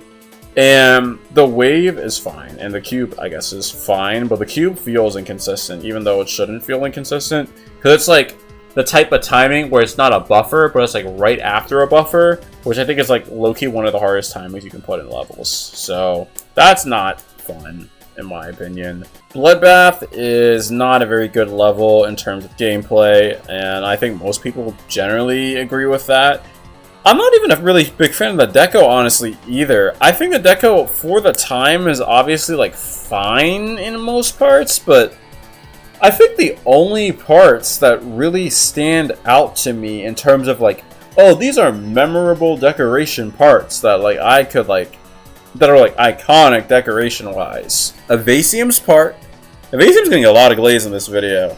Evasium's part, because it's the only part of the entire level that isn't just red slop. It's actually just like a gray part on like a nice, with like nice backgrounds, nice design, stuff like that. Like I really appreciate like design kind of style levels, and Evasium did that kind of well in this level. And then obviously G-Boy's part is really, really beautiful, especially for the time. So those are the only two parts that I think are actually good decoration-wise. There's a bunch of parts that are extremely mid decoration-wise, like Vermilion's part's very mid. Wait, actually, are there even any mid parts? Oh, it seems like mostly bad parts, because what is it? Vermilion's mid, Giron's mid, Havoc's mid, and the rest are just bad, like explicitly, like just bad decoration. Leo's part bad, Mishy's part bad. Sonic's part is literally just fucking copy-pasted saws that could have probably been made in 15 minutes. And then Etzer's part, oh my god, Etzer's part is one of the ugliest parts in any rated level I've ever seen. Like, how do you even fucking build that and think it's passable decoration, even for 2015? Like, fuck, dude, it doesn't look good at all, bruh. It's so shit. Like, the glow doesn't fucking work. I guess there was no layering back at 1.9, obviously, but even still, it just looks like ass. The structures don't look good in that part at all. For as bad as his is, his gameplay at least is better, so it's not like one of the worst parts ever, because the gameplay actually is pretty fun, and honestly pretty consistent in Etzer's part, which is weird, because I think a lot of people hate Etzer's part. But, fucking, oh man, Mishy's part. Mishy's part almost... If you even watched my Bloodbath completion, literally I just like had a full fucking rant about Mishy in my comment section if you want to go read that. But fucking, dude, Mishy's part is single-handedly carrying it into this fucking atrocious tier. It does, and the worst part about it too, with his part, is it doesn't even feel like it should be hard. Like, if you show Bloodbath to a friend, like, who doesn't play the game that much, or, like, maybe they don't play the game, but they're playing more, like, easier levels, they're probably, well, it's a little hard, because Bloodbath, I guess, is popular, so everyone kind of knows the parts, but if you just put it in a vacuum, most people would probably think, what, Crack is the hardest part, or maybe Vermilion, or maybe Giron, or maybe I don't know, maybe one of those parts, they would think is, they definitely wouldn't think it's Mishy, because it's slow. It doesn't look that tight. Like, it looks tight, but not like that tight. Like, oh, the gameplay is so straightforward. Like, you would think it gets consistent pretty fast, and you think you kind of just move through it. Maybe if it's, like, your, like, 25th hardest, that's the case. But, fuck, I did it as a 3rd hardest. I tried to go for it as a hardest multiple times, but I couldn't fucking do it. Because it's just, like, too much, and Nishi's part just was, like, such a turn-off and such a fucking roadblock. It's just a fucking cone in the middle of your mind, like, where the neurons literally just can't go fucking through the cone. Like, you just have a fucking blocker everywhere. Just millions of blockers in fucking Bloodbath, bro. It's tough, dude, that this is the most popular Extreme Demon in the game. And I talked about this with SubSonic, not SubSonic, Supersonic as well in my Insane Demons video. It's tough that the most downloaded Insane and the most downloaded Extreme are two of my least favorite levels in the game. That sucks, because those levels essentially, maybe less so Supersonic, but Bloodbath kind of just represents the Extreme Demon category for the most part, especially the accessible-ish range where most people like can eventually, well, some people can eventually get to like the entry Extreme level and shit. So it kind of represents that area of the game, like that skill range. So the fact that it is this bad, and so many people go for it, and it's like this milestone level, it's like, oh, you have to beat Bloodbath, otherwise what the fuck are you doing? Like, for real, for real. Like, you have 2 levels harder than Bloodbath. You have to beat Bloodbath, like, right? And that's how I felt going for Bloodbath. I never really wanted to do this level because I knew I wasn't going to like this level. It's the opposite of everything I really like in levels. There's not really any fast waves. It's a bunch of fast ships and a lot of fast mini ships specifically, which I am not very good at, and I don't really like gameplay that has a bunch of like fast ships that are just like straight flies specifically. I don't like straight flies. The timings, you can't see Mishy's part really. What else is there really to say about Bloodbath? Like, I just don't fucking like this level, dude. It's just not, there's not many parts that are redeeming besides Evasium and G-Boy, really. Those are the only net positive parts in the level, I think. And even Evasium's is questionable, because I'm doing a lot for Evasium's gameplay in this level. I don't think it's even that good. I think it's just decoration is kind of carrying the part, not gonna lie. But I don't think it's... If you asked me when I beat the level in, like, July, I guess I beat this, like... Did I beat this a year ago from today? I think I beat it, like, July 8th of... I'm recording this on July 17th, 2026. I beat it on July 8th of 2025, so basically, like, a year ago from today. And I was, like, fucking miserable doing this level. Like, I felt like I was obligated. It felt like a literal job. Like a fucking 9 to 5 to sit down and play this level and just like sit through my computer and go through Mishy's part with like half focus because I just know I'm gonna fucking die to it because it doesn't get consistent. It's a drag from Zero. It's just a drag to play in general, man. Oh man. But I've yapped long enough about this level, so it's not gonna be the worst Extreme Demon probably, but I have to at least put it here just because of my experience with it. And this level took me more attempts than fucking Chromatic Haze, more attempts than Diamond Disco, more attempts than Digital Descent, more attempts than SubSonic after I played SubSonic, more attempts than Remove Submission after I played Remove Submission, like, more attempts than Echo, which I died to the second half like 130 times. Like, fuck, dude, this wasn't even my hardest. So I'll put it at the top of atrocious for whatever that means. But anyone who's talked to me knows my real opinions of this level, and I don't think it's the worst level in the game, but it's down there for sure. Alright, we've officially reached the second half of the list, so let's get into it right now. So Napalm is the next extreme that I beat, my 26th extreme, right after Bloodbath. Which means, because I beat it right after Bloodbath, I went on a series of Insanes and Extremes, well, mostly Insanes, that I just really like because Bloodbath lowered my expectations of basically every level. And I think Napalm is a prime example of this, because I don't actually know if the gameplay is as good as I'm about to say it is right now, but this is, as a level, like here. Honestly, the decoration in most parts, actually not most parts, all parts of the level, fucking goes crazy. Especially, I don't know who made the duel in Napalm, but his duel is sex, bruh. It is literally sex. It is better than sex. It is better than, like, any type of food or any type of home-cooked meal your mom can make. You just look at the duel right now. I'll play it on the screen.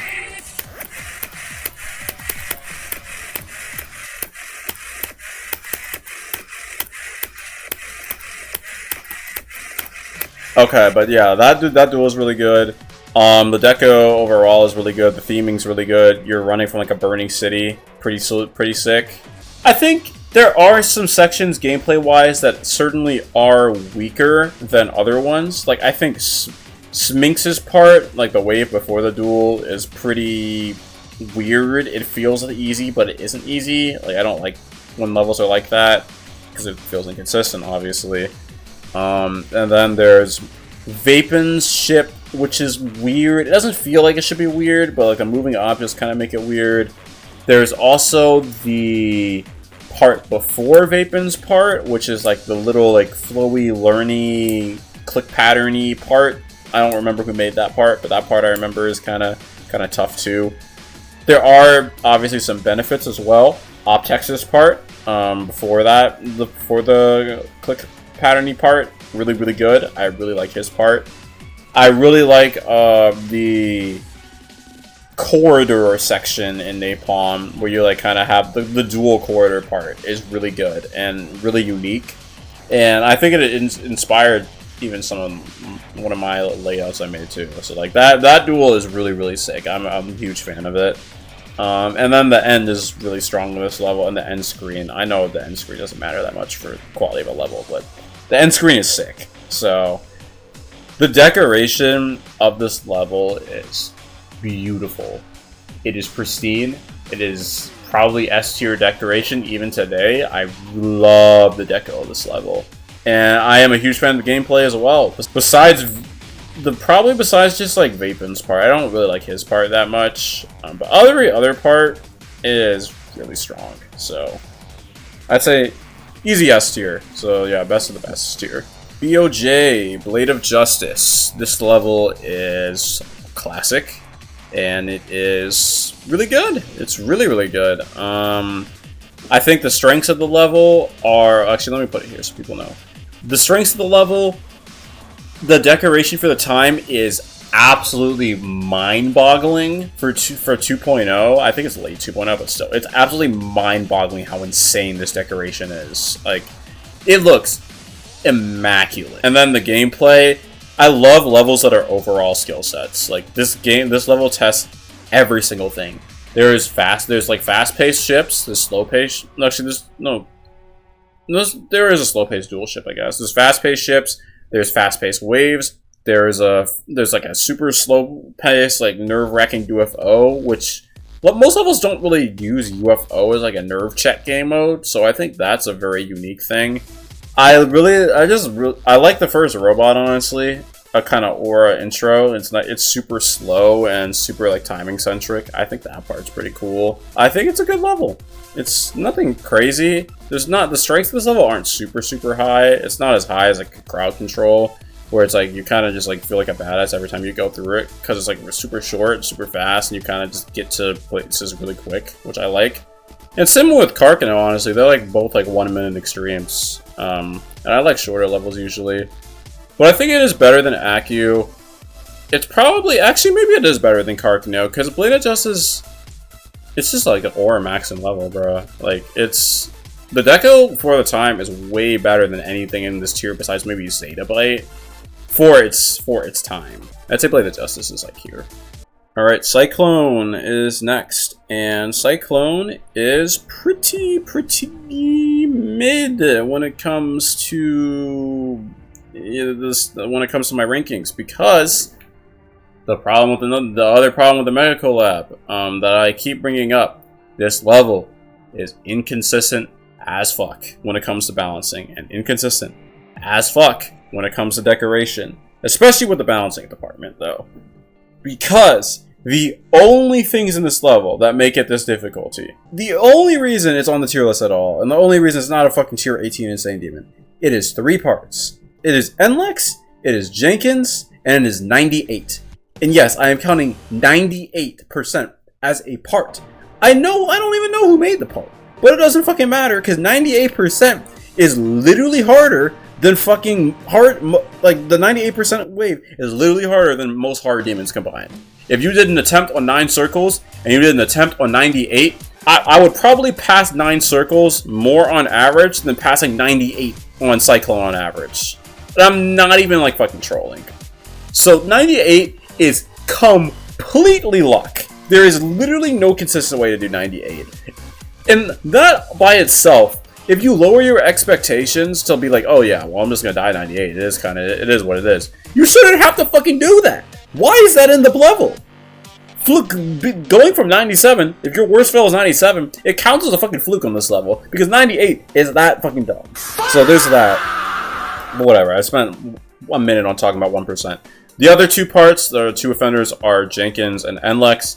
NLEX's gameplay is just super flowy, buggy. Sometimes you fly out the map because the pads don't work. Sometimes you get a shitty transition into a wave. Sometimes you get a shitty transition into a UFO. It's just full of shitty transitions and full of fucking flowy ass gameplay that doesn't work. I don't like his part. And then Jenkins' part, as I said before, if you remember correctly, in fucking Zettabyte and Incipient, guess what fucking problem he has? He puts a spam part either in the 50s or in the 60s of his fucking level. And this time, it's in the 60s, and this one is actually one of his worser spam parts. Because what I've heard from people is it's supposed to sync to like the 16th note drums or whatever, but I don't know, it doesn't, bro. You just fucking spam, bro. It's awful. It's so shit. Like, you just click. Let me just play the part for you, just so you can see what it is in case you don't know what I'm talking about.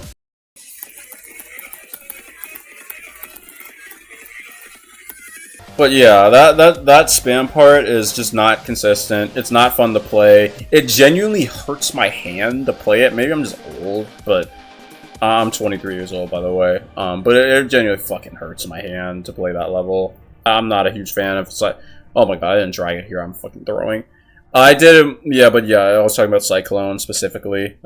This isn't just the 98 level. I'm gonna put it here. Oh, secret box high. I'm gonna put it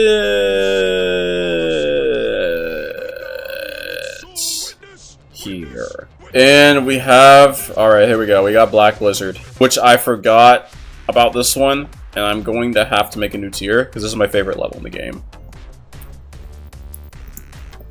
This is my favorite level in the game. And I forgot this was even on the list until now. So we're going to be making an adjustment. This is my favorite level in the game.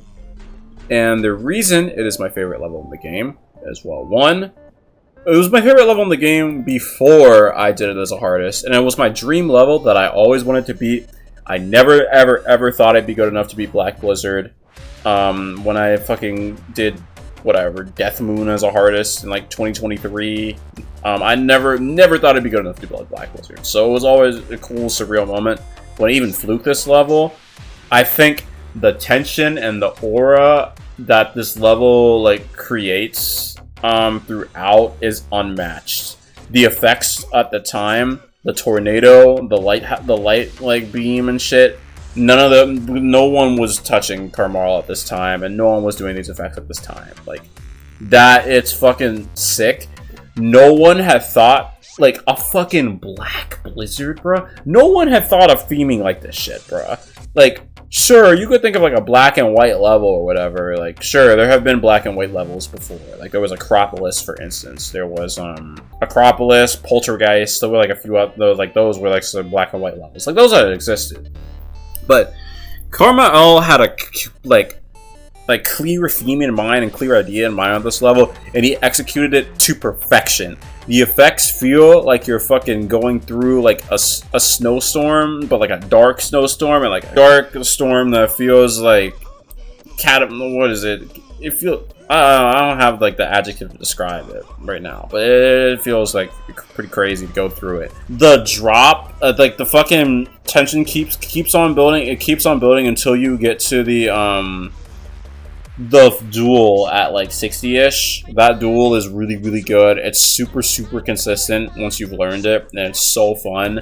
And it's like a nice climax in the level where all the tension is, so you're like super nervous, and then you like feel really good while playing through it. It doesn't really matter what skill range you're at when you play this level. I guess I'm transitioning more to the gameplay now. This doesn't really matter what skill range you're at when you approach Black Blizzard.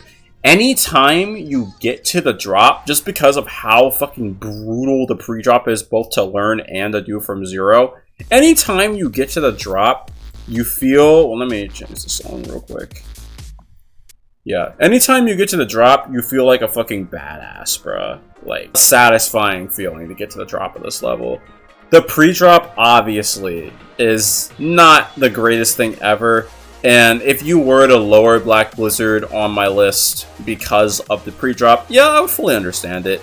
There are a lot of choke points in the pre-drop, and there are a lot of, like, fucking issues. Like, the double click at 16, the last click like 22, the 1 2 3 at 21, the like little setup click at 3%, the 2% blue orb, the 5% setup. Like, there's a lot of choke points in the pre-drop, but it's like it's just kind of, it comes with the time, you know. Like, there's just Black Blizzard. Like, I'm super biased. I'm just being honest, I'm super biased when it comes to this level because it's just my dream level, and I've always wanted to beat this level. Just because of how fucking aura maxing it is, bro.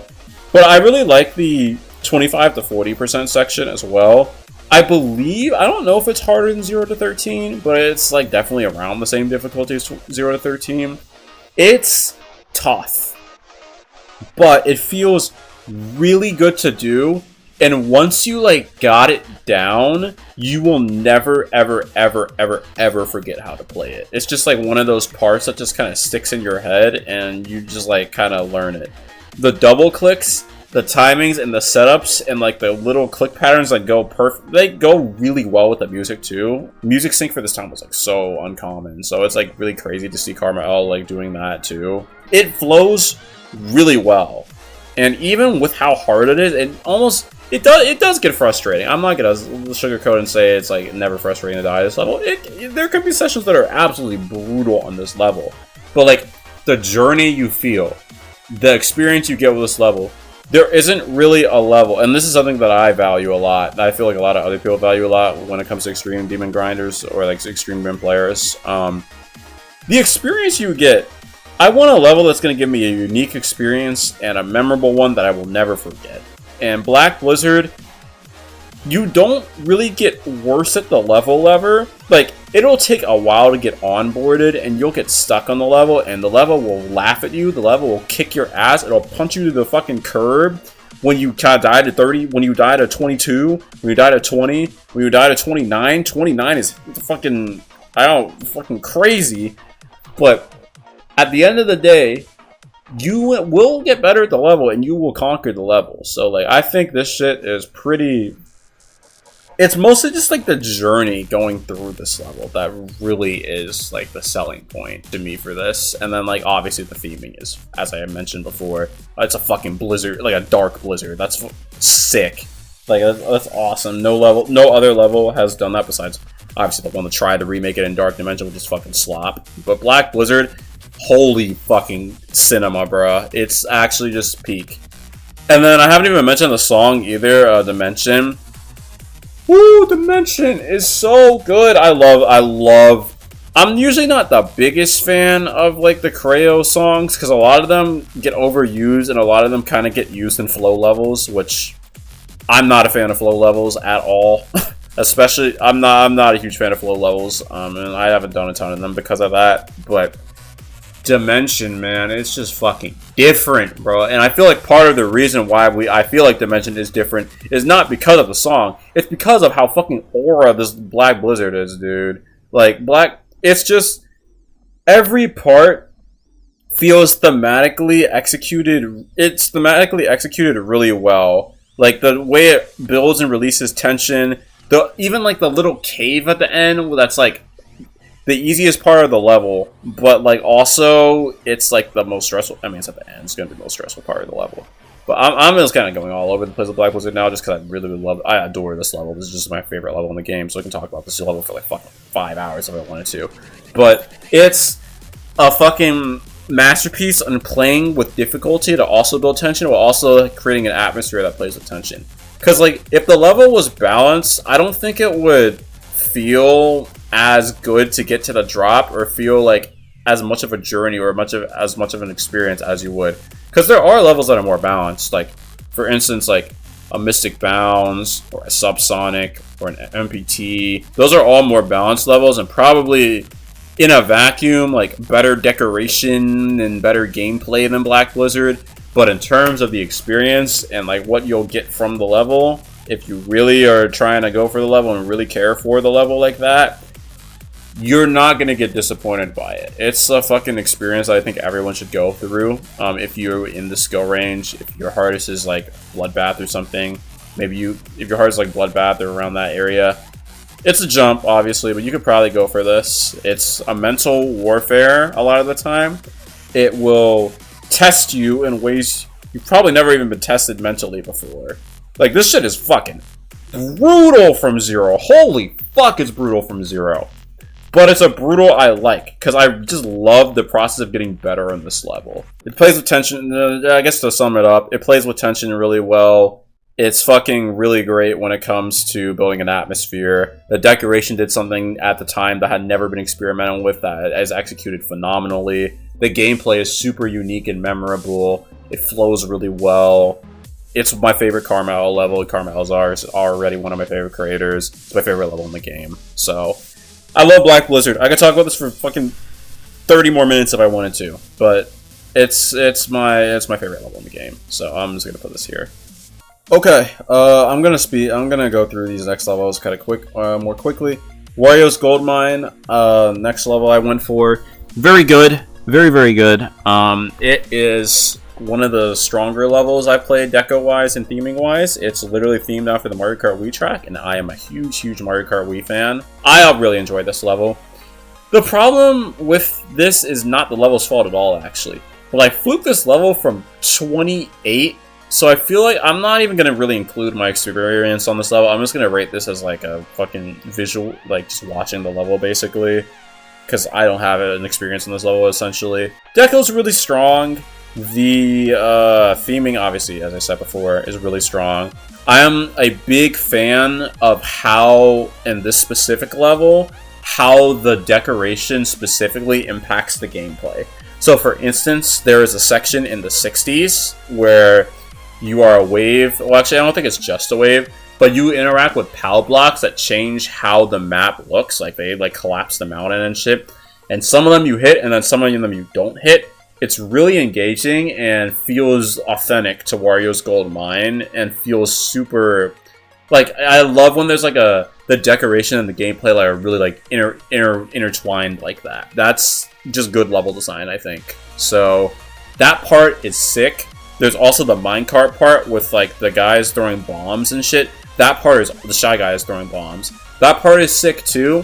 The little part in the, like, on the rails at the end, that part is sick as well. Dude, this level's fire, man. This level's really strong.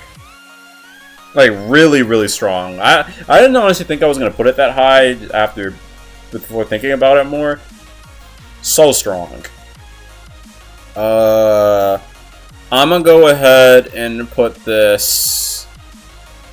I don't know, is it peak? I don't think it's peak, because I think it's just like... The decoration isn't, like, phenomenal. Like, I think the ideas specifically are phenomenal. Like, 10 out of 10 ideas. Like, the execution obviously is really good, but it's not, like, fantastic execution. Like, there are better looking levels than this, and but the theming is really good. So, I'm gonna put it, like, it's better than wutend, I think. Better than Zoom. It's like the same like tier as MPT. I don't know if it's better or worse than MPT. I'll put it better because I was talking really positive about this level. Prismatic Haze. I don't like this level. Just flowy, glowy, slop. Well, it's not really slop, but flowy and glowy. First half is way harder than the second half, which I generally don't like, except for Black Blizzard. Unironically. First half is a lot harder. Well, actually, is the first half a lot harder? I actually don't know if that's true. Because it feels like the first half should be harder, but the second half is, like, really chokeable. I don't know. It's just, like, this level is just wave choke point central, bruh. Like, literally every single hard part in this level, besides, like, 1 or 2 is a wave, which is not great. And they're all, like, 3 or 4 click waves that are just, like, float pointy. Holy shit! I just made a new word. You know what? We're gonna roll with it. It's a float pointy level. Yeah, flow choke pointy level.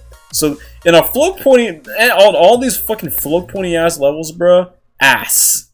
None of them are good because when there's a flow choke point, it just doesn't feel like it's a consistent way to set it up. So it just feels like you're kind of just going in there and like a little slot machine, which is what the 35 wave feels like. Which is what the 40 ship gap feels like. which is what the 47 wave feels like. It's just not my favorite level. I think the remake of this level is a lot better in terms of decoration as well. And also the remake of this, which I'll get into later, uses a much better song. So I'm just gonna put it in. I'm just gonna put it in the mid, I think, below Echo and below Cyclone.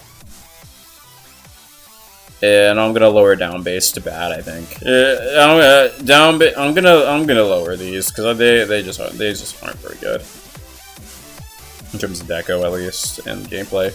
But down bass, I'll keep it down bass up here because it's funny. Actually, Uprise is okay. They can stay up here. Fuck it. I might lower them later.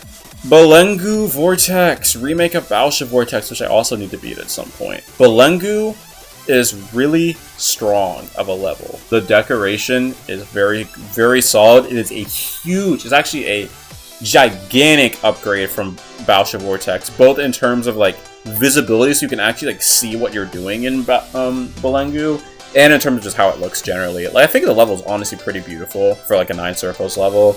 The design is, I love Temp's style, bro. Temp makes some really good designs, and I like definitely am inspired by his decoration style. The gameplay is really good. It's more click syncing than Balengu is, which I like. It's click syncing fast, so I like that. The gameplay gets pretty consistent, honestly. Like, you'll get to the blue part, which is the 40 wave, a lot, and the blue part is obviously harder than the purple part, but you get there a lot, so it's good. There are some crazy choke points in this level, as there are with almost basically every 9 circles level. Like the 64 like double click thingy after a gravity portal is really stupid. I don't know why that's in the level, but it is in the level. There's also the completely blind transition into the first click of the wave, or I guess first release of the wave, which I get why it's there. It's in Balengu, so I mean it's faithful to Balengu, sure, but it doesn't make it good. It's still bad. But a lot of this level is really strong, like really strong. It's like the same tier as Plasma Pulse 3, where it's like better than its predecessors, and its gameplay is really fun. So I'll put it right here. I think it's like slightly worse than Plasma Pulse 3. Next level we have Niwa, and this is what I was like kind of referring to earlier when I said glow flow, and I'll bring up the fucking term. You know what this level has? Float points, and there are lots of them. There are so goddamn many 2 or 1 click waves that feel like complete, they're not actually complete RNG, but they feel like complete RNG, and that's the problem. When they feel like complete RNG, it's fucking bad. And I don't really like that. So I get why people go for this. It is very accessible and does not require a ton of technical skill, more so than just like kind of clicking to the beat and like figuring out like the muscle memory for it. So I get why people go for it. I don't think playing this general style of gameplay improves you at the game that much though. And I don't like that. I like a level that, hey, I go into a level and I get something from it. Like, let me give you some examples. Like Black Blizzard, I get timings from this level. Like, I get timings from this level and I get mental endurance from this level. Mystic Bounds, I get nerve control. Decay, I get timings and slow pace skill sets. Napalm, I get duels. SubSonic, I get nerve control and like fucking a learning experience and stuff like that. Like, all these levels, and even like these levels as well, they all, I'm not going to go into all of them, but like, they all give me something that I can take away and be like, I improved at the game in some way. Playing flow levels does not do this. And specifically, flow levels with like 2-click waves in them does not do this. You just click to the music and pray it works. Like, and I'm not a fan of Niwa at all. And I don't like the deco of Niwa at all either. I don't like the deco of Niwa. I don't think it's funny at all. I'm putting it in bad. Sorry, bro. I'm not a fan of Niwa at all. It's just a super mid-level to me. Maybe it's here. Maybe it's in mid, but I'm just gonna put it in bad and also lower these guys. There we go. Speaking of another flow, this one's not really flow points. It's more just kind of just flow. There's not really any crazy choke points in this level. I thought this level was going to be really good going into it, because I was picking this level up so fast when I was playing it in start pauses. I'm talking about NEKOTINE, by the way, which is a Fexty. It's a remake of Ketamine, which you don't know NEKOTINE, you also probably don't know Ketamine, but it's like a kind of energetic flow style level. It uses the Neutro song. I thought I was going to be a fan of this level, and I think playing this level honestly made me realize I don't like flow as much as I thought I did at the time, and I don't really like it at this point, just because it feels kind of inconsistent a lot of the time. There are strengths to the level. I think the deco is really energetic and awesome. It does hurt my eyes a lot, just because the Neutro song is so intense, so in order to match it, you have to do some pretty intense effects, so I get it. Not a huge fan when it comes to the gameplay. Specifically, there are just like a few clicks in some of the parts of the first half of the level, especially, that just don't really feel like they function half the time, because it's either a setup click after a weird transition, or it's just like a click that's like slightly off the screen, like there's like a green orb that's like that. There's a few clicks, dual clicks that are weird. Like, I'm not a huge fan of this style of gameplay. I could definitely see an argument for it being higher than where I'm probably going to put it. I think it's honestly pretty mid. It's probably like better, or it's probably like around where Echo is. Like, I think Echo's deco is bad. Echo's deco is probably Echo's deco is probably better by a little bit, and the gameplay is worse by a little bit. Echo's a better song. Actually, doesn't, yeah. Echo's theming and song is better, yeah. Okay, Echo can be slightly higher. I'm also gonna lower Cataclysm, I think, because Cataclysm is just too flawed. I think it would be an alright with, like, Accu and shit. Because I would say that Accu is, like, rightfully deserving of, like, that entry extreme that people go for, where Cataclysm is, like, questionable about it. I get why people do it, because it is a more skill-based level that improves you at the game quite a bit. And it's iconic as shit, which is probably the bigger reason why people do it. But I get it, but I don't think it's the same tier as Accu when it comes to as a level. Alright, Idols. So Idols is pretty sick. I like Idols a lot. And Idols is one of my favorite levels when I was, like, first. Because I had two phases of GD. I had my phase when I was a kid, from, like, 2014 to 2016 when I was playing. And then I also, like, watched it from, like up until, like, 2018 when this level came out. So I, like, saw, like, Idols coming out, saw, like, a verification and shit, so that was pretty cool. And then I have my current phase, which is, like, mid-2023 to now. This has always been a level that I've been interested in and wanted to beat. I was kind of scared of it just because of how fucking long it is and how second half carried it is. Which, those two things I found were definitely very true. The duel and the swing copter, well, I guess the spider copter, it's more like spider copter, yeah. Those parts are significantly harder than the rest of the level. Like, it's kind of comical how much harder they are than the rest of the level. And they're like 2 minutes in. Like, no, 2.5 minutes in, bro. Like, that's fucking brutal, man. You have to, like, and, like, the gameplay before it isn't even easy. So you have to, like, really be locked in the whole time. So honestly, maybe this level is hard. This level is low-key harder than people say it is. I think it's, like, tough.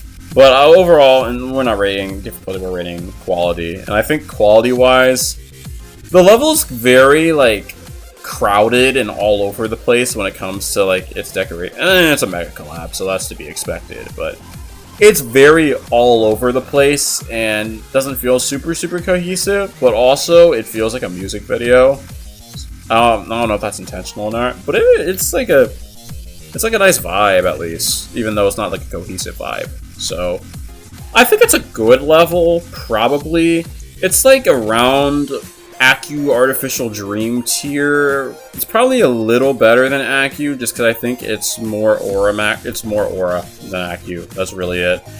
When I say aura, I just mean, like, when I look at the level, do I feel something when I fucking play it, bruh? Or feel something when I watch it or play it, and feel something as in, like, damn, this is a fire fucking level. It's like the phrase I feel when I say aura maxing, basically. I should have probably explained that earlier. But Idols is a good level that could have been better if the decoration, I mean, I'm talking about 2018 standards, obviously, but if the decoration was more cohesive And the gameplay feels very strange. Like, it doesn't feel super conventional. Like, a lot of the gameplay feels like you're kind of just like clicking the parts of the song. Sometimes you're clicking in a ship, sometimes you're clicking in a UFO, sometimes you're clicking in a robot. Like, there don't really feel like there's clear sections in the gameplay, which I usually like when levels have like very, very clear sections. Like, you get to a ball part, you get to a UFO part, you get to a ship part, like stuff like that. And even if those sections don't necessarily exist, I would prefer if I would prefer if the sections just do straight up exist. So that's something I would like more. Like, all of my favorite levels have like very clear sections, you know, like Black Blizzard, Mystic Balance, Decay, Napalm, SubSonic, literally all of them actually, except like I guess no, MPT still does, Zoom still, I guess Zoom doesn't really, but like most of the like ones have like clear, here is where a part begins, here is where a part ends, you have completed this part, now do this part. Like, stuff like that I like, because it makes you feel like you're making progress in the level. And even though it's like still, maybe you're at 70% on Idols versus 70% on Decay, like, it feels different when you've passed 5 consecutive parts. Especially when you get to past 2, I don't know. I'm just kind of yapping at this point. But that's a flaw Idols has. Like, it doesn't feel cohesive, and it doesn't feel like there's like clear sections. A lot of the gameplay just kind of blends together. Okay, Mizureta is the next level, and this is just a lot better of a version of Niwa in my mind, because you basically take out the wave choke points for just like more consistent gameplay that's like more consistently difficult overall. Like, obviously the pre-drop is much easier, and I think the level's a little longer than Niwa. I could be totally wrong about that. I'll put a fact check on that. But the level feels more consistent than Niwa. I think the decoration is better. I mean, it came after Niwa. But I think the decoration is better than Niwa by a pretty significant margin. I also beat this in like an hour, so I didn't really have time to get like an attachment to this level or anything. But it's like a lot better than Niwa, but it's nothing crazy as a level, so I'll just give it an alright and move on. It's better than these two, I think. Yeah. I also put Dreamer of a 10th Circle, because I think Dreamer is really cool, and over Artificial Dream. Yeah. Okay. Sweater Weather is another one I beat in like an hour. I have basically nothing to say about this. It's pretty mid, just because it's just like an entry extreme. I guess this is an entry extreme a lot of people go for when I was like talking about that earlier. It's just kind of mid. The decoration is just kind of glow. It's just glow. It's just... the song is cool. The style is generally like mostly pretty cool. Overall, I don't know. It's just kind of very straightforward gameplay. Extreme Demon Grinders could probably beat this. Well, I can't because I'm ass at the game. But Extreme Demon Grinders could probably beat this in like 100 attempts or whatever the fuck. It is what it is. I don't know why so many people try to go for this as a hardest. It's not a good hardest to go for. You should probably play something more accessible and less skill-based than this, but... that's pretty mid. I think it's like... here... maybe here. No, Cyclone's better, and Prismatic Haze is better. Yeah, okay, I can go there. Okay. And then another one I beat in like an hour. Fun Friday. This one is peak though, and this should be one of the more. I don't know if this is classified as entry extreme or not, but if it is, this should be one of the ones people go for more.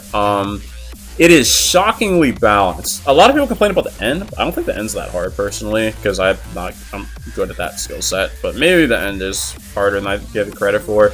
But overall, decoration is a Zeronium level, and this specific Zeronium level references a lot of like his stream things, which I also was participating in some of like the Fun Friday stuff, so I thought it was pretty cool to like see like a fucking big ass gym face, some of the Kahoot stuff on there, like the little guys throughout the level. Like, I thought it was cool to like see that level get built over time, and then eventually play the level once it came out. The gameplay is strong as fuck. Zeronium's style of... I love Zeronium's style of gameplay. It's so, like, sexy to play. Like, it syncs really well. He doesn't really have any buffers in his level, so you have to, like, actively think about every click, which I really like. I like that because it keeps you engaged in the level. You have to like memorize each timing, you have to execute on each timing.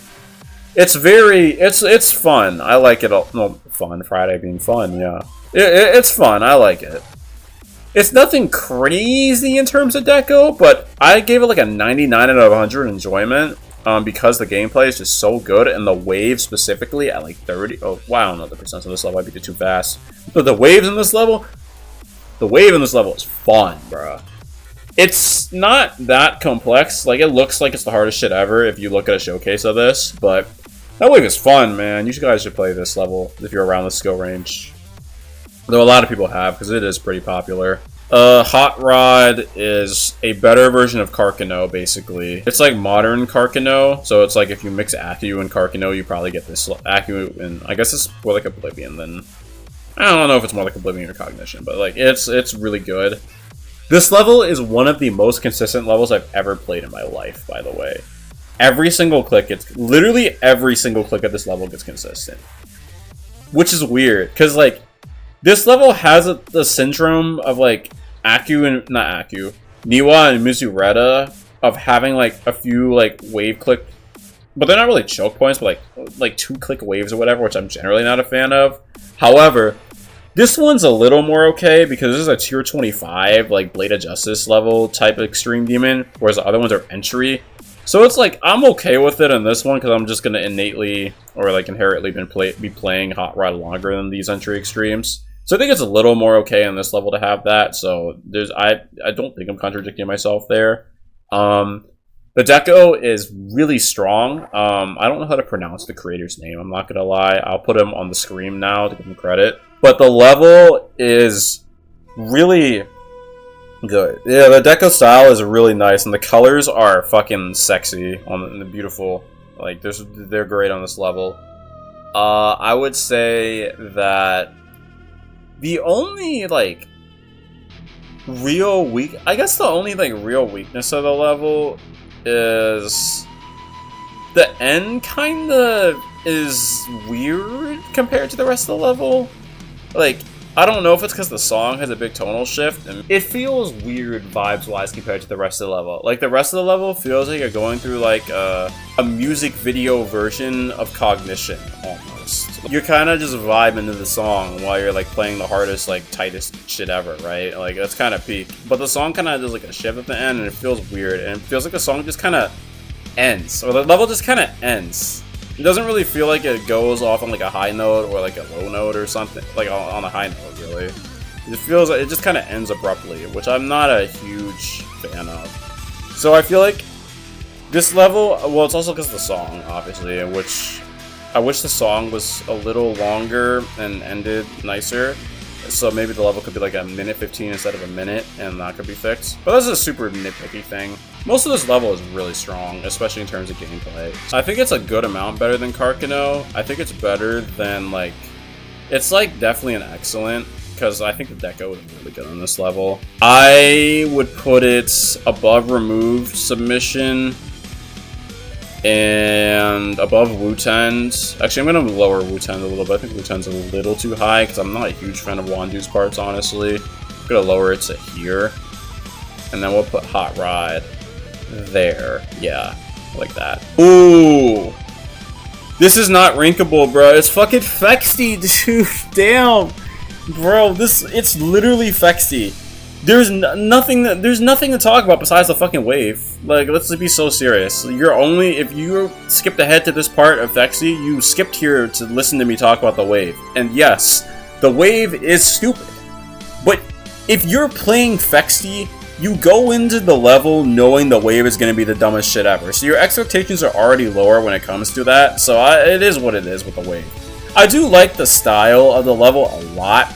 I think this is one of Ozpectro's... Probably is Ozpectro's honestly best looking level that I can think of, at least. Like, the style is really cool on the level. The gameplay, besides the shipcopter, don't put a fucking shipcopter in your levels. I'm glad no one... I don't think any other level besides Fexty that I at least rated level really uses that gimmick. And thank God, because it's so janky. Holy shit. That shipcopter sucks. You get to the shipcopter literally every attempt because the beginning is like tier 16 Insane Demon, so it is what it is there. In terms of... Oh, there's the Carcano song. In terms of Fexty ranking, it's better than Uprise because the deco is a lot better than Uprise. It's also an original style, which I appreciate at least. And funny fact, it carries Fexty a lot. Like, it's super memorable and it is extremely funny. Like, I think it's better than Sweater Weather, which is probably a hot take. I don't think I can put it much higher than that without compromising integrity, though, because it... I mean, look at the wave. You can even see it in the thumbnail, bro. This is 3x speed, and, well, this part is a fucking mega wave. It's not even a mini wave, so that's pretty cool. That's pretty sick. Okay, and we are on to Athanatos. Okay, so I think there's 10 left and 9 left. All right, Athanatos. Athanatos is maybe my favorite hell-themed extreme demon, honestly. Is this true? I think it is, honestly. I think it's my favorite hell-themed extreme demon. And it's almost entirely because of the song. This is like low-key... Okay, I said I think wutend earlier. I think I said wutend's song was like the best in the game. This is the best song in the game. And it uses the good part of the song too. Oh my god. Athanatos, the first half of Athanatos. If it was only the first half of this level, it would be in peak. I'm not gonna... It would be like really high in peak. The first half of Athanatos is fucking fantastic because of the song and the deco combination, as well as the gameplay being so satisfying to play. The first ship is hard as balls, but it is so satisfying to get past it every attempt. And it always feels like my fault when I died, because it's so skill-based, which I appreciate. The UFO is pretty good too, and it's super consistent, which is nice. And then there's like a break, like the ball on the other ship and stuff is pretty good. And then the build-up mirror part is satisfying as hell to play. I love that part. Literally everything flows so... And I forgot to talk about the robot and the wave at the start. The robot and the wave at the start is pretty sick, especially the wave. That wave is really unique for the time, and still is pretty unique now, but... The first half of the level flows so fucking good! Oh my... Wait, hold on. Let me put this back here, because I know it might go an excellent, low-key. The first half of the level flows so fucking well, bruh. The second half of the level is not bad, but it's a lot worse than the first half of the level, because they stop using like clear sections and building up tension, because I guess the tension's kind of already built up and they don't really do much with that tension. They kind of just alternate between like game modes and like randomly go through, like, it becomes a lot more learny in the second half of the level. Like, there's a lot of weird movements you have to do with the waves. There's a lot of weird ship patterns. There's a lot of weird wave patterns. There's some weird timings. Like, especially like the last quarter of the level has some really awkward, spammy type weird gameplay, which is not the greatest shit ever. And then there's a lot of choke points in the second half. Like 52 transitions, obviously a big choke point. 65 waves, a big choke point. The 72, that's the infamous dual wave. It's a little better in 2.2, but it's a pretty fucked up choke point still, even in 2.2. So there's some flaws there.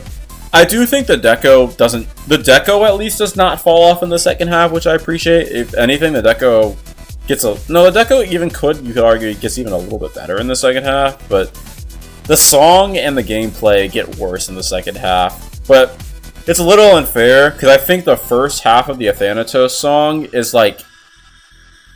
The first half of the Athanatos song is literally like the best bit of music in GD. So it's like a little tough to compare the second half to it. But overall, the first half would be in peak, and the second half would be in like alright.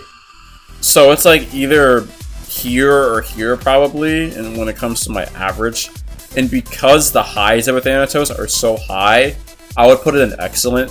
I really, really, really like Athanatos as a level. And I wish it got like the same clout that like Bloodbath and Cataclysm and Sakup and Hell even, and like Slaughterhouse and all those other Hell levels get. Athanatos is kind of the one that just kind of gets passed over as like, oh, well, this level's kind of in this weird difficulty range where people don't really care about it. It's not It's harder than Bloodbath, but it's not like as hard as like Sonic Wave and Bloodlust and all the other levels people care about like that. So people kind of just pass over it. Wish people didn't. People need to appreciate Athanatos more, man. It's put some respect on it. It's a nice looking level. It's a nice theme level. The first half is really strong. The second half is alright. It's not as good. Alright. Let's get into speedrun. Speedrun is a really cool style. I like the style of the deco a lot, and the song is pretty good. Especially the, like, second quarter. Actually, not the second quarter. The whole first half of the song is really nice. I mean, the second half is really good too, but the first half just really stands out to me. Especially, like, the part after, like, the choose your icon dash orb long hold thing. That part of the song goes fucking crazy. I was like always like singing along.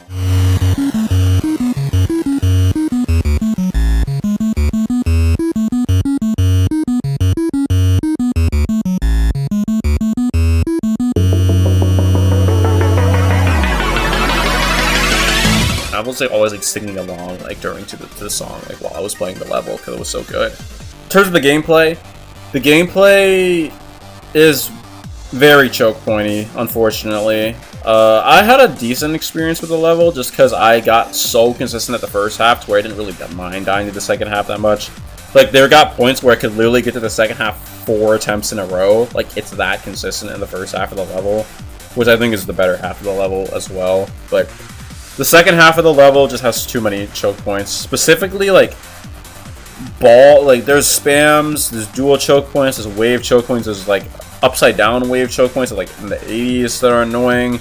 There's mini wave choke points. There's a lot of wave choke points in this level, unfortunately, which kind of sucks. That probably makes it's still an excellent level just because the decoration is so strong on this level. It's like I beat Athanatos and speedrun back to back, and I think they're basically like the same quality of level. Like, well, speedrun's a little better because it's more modern and the decoration style is more unique, so it's going to be higher in the list ultimately just because it's more unique than Athanatos is. But I think it's gonna be like here's about, or maybe it's like where Remove Submission is. It's like the same area, so we'll put it right there. Okay, Chromatic Haze. Chromatic Haze is my current hardest demon, and I think it's honestly a lot better than Prismatic Haze. I mean, I know the bar is not super high with based on what I think of Prismatic Haze, but it's alright. There's a lot of choke points, but I also mostly did it because I really like this song. That's the large reason I did this level, and the song is really nice, so I honestly don't really have a ton to say about this level. Like, there's a fucked ass duel at 45. Like, it's a fucked. It's like a falling up tier duel, I'm not gonna lie. The duel, I don't think it's honestly possible to be consistent at that duel. Like, there are ways to, like, not die to certain clicks, but, like, you're going so fast, and the orbs are so small to where the way your visual cues and shit are just, like, kind of... It's really hard to be consistent at it. Like, maybe if your hardest is, like, fucking, like, Zodiac or some shit, it's probably fine, but for me, who was going from Black Blizzard to this, it was really tough. I am a big fan of the second half of this level, specifically. I think the slow part of the song is the better part of the song, and the slow part of the level is also the better part of the level. Slow part of the level is definitely the easier part compared to, yeah, the first half of the level is a lot harder than the second half of the level, but I think the second half of the level is still hard enough to where you are still stressed and it is still scary every time you get there. So the tension is still being built, like, as you go through, which I think is good. It is always really good to make sure your level doesn't kill off the tension at any point. And I think Chromatic Haze, as much as I don't really like the gameplay for the most part of this level, I think it does a good job with that, at least. So I'm just gonna put it in, like, the very middle of alright. It's worse. It's probably worse than 10th Circle and worse than Mizureta. I'll give Mizureta a nice little bump because I did enjoy playing Mizureta a good amount. And then also, I'm gonna bump up HyperSonic. I don't think HyperSonic is as bad as I was saying it is. There are some good parts in HyperSonic, and I didn't give it like the worst score ever when I was playing it. It's like probably better than Sweater Weather. So I think I was being too mean to it, so I'll do that. Alright, retention. Next level. Very good level. It aged really well. Nice and upbeat, kind of like how some of the other levels I talked about before. The song is really great. I love how positive Boogie is in the level. Like, he's not trying to be mean, he's not trying to, like, be a dick or anything when you die really far. Like, in this fucking level right here, Tantrum dumbass level. So Retention is a good level. I am not as big of a fan of it as some people because I don't think I think the lows of this level are worse than like some people do. Like, the 62 click is so bad that it's like kind of funny, but it is still the 62 click of Retention, so that is in the level, so I am accounting for that in the ranking. The 95 click is honestly equally as bad as it. No one talks about the 95 click as much as the 62 click, but that one's equally as bad, low-key. I'm not a fan of the ship at like 15-ish. I really don't like when you have to like go upwards into a yellow gravity portal, or you have to go downwards into a blue gravity portal. No, it doesn't. This is like the club step gimmick. I'm not a fan of those kinds of ships, like the ICDX, also kind of style of ship. I'm not a fan of those because they feel inconsistent. It's probably mostly a skill issue. I'm just not good at those, but I didn't like that. I also did not like the build-up section before like the drop, which has all like the duels and stuff. Not a huge fan of that, and I'm generally not a huge fan of when there's like a hard part right before the drop. It's just not for me. So I do think it's aged really well. I do think the deco is really strong, and I would be remiss if I didn't talk about the fucking peak that is the 63 learny part. I don't really know how to describe it other than the 63 learny part, but if you've played Retention, you know what I'm talking about. That's some of the best gameplay ever constructed. It's so consistent. It's really, really, really good, and nothing has ever really been created like this since. And that was in 2.0, man. That's really impressive to create something that like crazy, that is that consistent, and that is that fun. So that, shout out to that. Shout out to the 63 learning part, is what I guess I'll call it. I don't think this level is that crazy. I think it's probably like around fan. Okay, I'm gonna move Zettabyte up also and move Idols up from alright to good. I think that feels a little better, and then I'm gonna move Acu up to good as well, and then Dreamer up to good, and then Mizu up to good, and then we'll move Cataclysm back up to here. Yeah, that feels better. So Retention can go here. I like the Athanatos more personally when I was going for it, and I just like it more as a level just because of how fucking good the song is in this level. I'll do that. Retention can be here. I don't know if it's better or worse than Zettabyte. I think it's a little worse than Zettabyte. It's probably the worst level in Excellent, so I'll put it here. I also was doing some of the sections wrong when I was playing Retention, so a lot of my not great experience of this level is probably self-inflicted, which sucks, but I also did this level in like 2 hours, so I didn't get much of an attachment as I did to like Athanatos or Zettabyte or even wutend, which I spent a lot more time on those levels. So that also probably, levels I don't have as much of an attachment to are not going to go as highly on the list now. Okay, Diamond Disco, my third hardest, I think? Current third hardest. It was my previous second hardest. The deco of this level is fantastic. It's so nice. There is no other level that really looks like this. At least, well, I guess Fun Friday kind of looks like it, but no level before this that looked like this. And also Fun Friday is by the same creator. So the gameplay, as I was talking about before, is a Zeronium style gameplay. So it's a lot of timings, and specifically a lot of fast-paced middle timings, which I'm a fan of. Those are usually really, really satisfying to play. And Diamond Disco is a lot of those. There are a few waves that are kinda awkward. Like the 37 wave is awkward, and the like dual wave spam pseudo spam thingy before, like in the duel, obviously. Like that is kind of weird. It feels very, very high CPS, and obviously the levels have pretty high CPS, but even that part feels like really high CPS, so I get what the click pattern is for it, but also it's like really hard, so it is what it is there.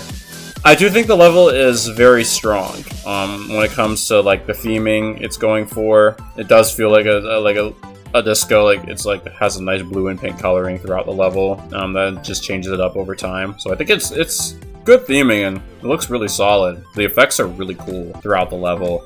Is it better than Fun Friday? It probably is better than Fun Friday. Which means I don't think I should have both of the Zeronium levels in peak. I should probably have... Maybe Fun Friday is a little worse, because I think the deco is substantially worse in Fun Friday than Diamond Disco, which I probably didn't evaluate too much when I was picking my list, but the gameplay is really good at this level. So I'm gonna have it, like, here at the top of Excellent. It's like... is it a tier worse than Diamond Disco? It probably is a tier worse than Diamond Disco. Like, there was a tier break there, I think. Is Diamond Disco better than SubSonic or Napalm? Probably not. I really, really like these. I think SubSonic also better than Napalm and Diamond Disco. Diamond Disco, I think these, yeah, I think it's like this. It's like the ordering. So, this is going to be a really controversial take. And I swear I'm not rage baiting when I say this. I swear to God. But Aftermath is the best level of the trilogy. Yes, Aftermath is the best level of the trilogy. Between Cataclysm, Bloodbath, and Aftermath, this is the best level. And here is why. You probably aren't going to agree with me with this, but here is why. First of all, I get the deco is basically just reskin Cataclysm. However, I think Cataclysm deco was already pretty good, and I think Cataclysm's deco actually is better than Bloodbath's deco. So I think that it's better that it's more so leaning towards Cataclysm than Bloodbath on the deco department.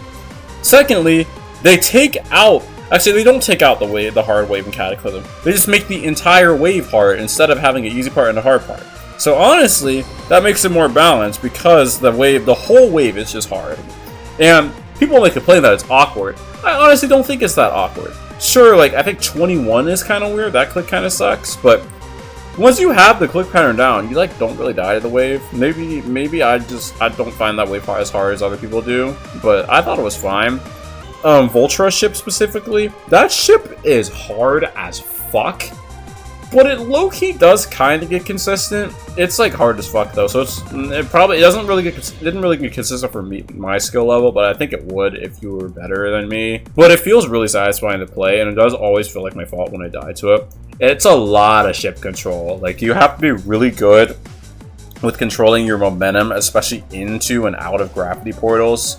And this, like, I mentioned it before with Retention, where I don't really like the gimmick where it's like you go upwards and then you change gravity and you have to immediately fling back downwards. I think it's okay if it's a gradual fling. Like, because Aftermath doesn't really have these like crazy ship swoops with gravity. It will give you like a little adjustment you have to make. Here's a portal, do this little adjustment, do like this click, one click, or then do these two clicks. Like, I think that's really satisfying to do, and that's good. I think the only really bad things in Aftermath are honestly the parts that nobody really talks about. I think the first bad part is the UFO. The UFO is really inconsistent and it has some transitions into like I think it's a cube. I'll get the transition in post editing, but that's really bad. I don't like that UFO at all. It feels very janky and setup-y, where it's not a lot of places to realign yourself, which I don't like. I like when UFOs have like little grounds to like realign yourself so they feel more consistent and shit. And then the second thing is the 80 dual ship transition out of the mirror portal and out of like into the final like key change of the song. I think that part sucks. I think that transition is really bad, and I think 80 to like 85 is pretty shit. So those are the two ship parts of Aftermath, but I do think the highs of Aftermath are honestly pretty good. Like, the first wave I think is honestly really fun. The ship is not as fun, but I think it's satisfying to play. And then the part after the UFO I think is also pretty good as well. Like, from 50 like 8 to like 80, and I think that part is pretty good. There's like some janky shit in like the 70s, so that's kind of weird, but I think it honestly, it's not a good level because it is Aftermath. It is mostly just reskin Cataclysm. But for the sake of putting this as the highest in the trilogy, because I do think this is the level I enjoyed the most, and it is the level that I had the most fun with.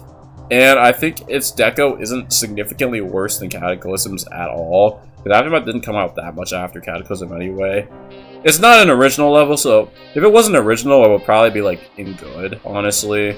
But it's not the. I honestly think this level gets more hate than it should. I'm gonna put it like here. No, I'll just put it here. I'll just put it right above Cataclysm, honestly. They're like pretty similar-ish in terms of like their status in terms of quality. They're pretty similar-ish. But I think Aftermath is a little bit better because the highs are better. The lows are worse, but the highs are better. And I think the highs being better is more important to me when it comes to the quality of my rankings and shit. Okay, so now we have Marlboro Reds, which is my 48th extreme and third last one we'll do. Marlboro Reds was honestly kind of just a filler extreme I did that I had to rebeat because my recording was ass, so that kind of clouded my experience a little bit. But it's fine. It's really, really skill-based, so a lot of it's just like kind of wave. A lot of the hard sections in this level are wave, which, you know, that's kind of how a lot of hard levels are. The deco is kind of whatever. I'm not a huge fan of Slendy's style of deco, but like, I thought this level, it looks solid. It's nothing crazy. I'll just rank it in alright. It's just alright. Digital Descent. Alright, I have a good amount to say about Digital Descent, because this will probably be the last one I talk about a lot, because Precipitance, I'm just going to go ahead and put it in just the very end of mid, because there's nothing really to say about Precipitance. But Digital Descent, let's talk about it. So, this is my current second hardest, and it is the longest amount of time I've ever spent on a level. This includes Black Blizzard, this includes Bloodbath, includes Chromatic Haze. Digital Descent, longest amount of time I spent on a level, and I beat it 3 months ago, so it's pretty recent in my head. Okay, so I don't really know how to feel about the decoration of the level, because I do think as a standalone level, the decoration is pretty solid, like in most sections. There are a few that don't look the best, but I think the decoration is mostly pretty solid. Like, I think Devin makes some really good fucking parts in these mega collabs, by the way. I'll just put that out there. I haven't played a cybernetic part yet. I want to eventually probably do cybernetic, but that, his digital part is obviously really fucking difficult, but it looks really cool. It looks really, really cool, actually. Especially the cube. The cube looks fucking fantastic. I think Manix's part looks phenomenal. Do the colors and like the little effects with like the little blocks of that, like the little disco blocks and stuff that happens. I mean, it's not really disco blocks. It's more like just like technical shit. I don't know. But like you know what I'm talking about if you play Digital Descent. Like the little blocks that like flicker and pulse white and shit. They look really, really good. Manix is a good decorator. I'm not gonna lie. I mean, that's not a crazy thing to say, but you know, not crazy thing to say, you know. But I would say that's really good strength. And then Nazgub's part looks really fucking good in digital. It looks so good in digital. And they fucking... No remake of digital... and this is just not even related to digital. But no remake of digital knows how to fucking make Nazgub's part, dude. They always butcher it in some way. But his part is so clean. I love his part in Digital Descent. I love Nazgub's parts in general. His style of deco is so fucking good. Not as much as in like... HyperSonic, it wasn't super good, but like his more refined style and like this is fucking peak. I'm not gonna lie. Anyway, so those are the starts of the deco. But the reason I said earlier that I'm not sure how to feel about the deco is because it is a sequel to Artificial Ascent, and Artificial Ascent just looks better than this level, I think, which is weird because Artificial Ascent came out first, you know? Why does Digital Descent look worse than Artificial Ascent? It doesn't look bad. I mean, the only sections that look bad off my mind, I think Kip's section doesn't look the best. Like, it's like fine, but it's not really much good compared to the other parts.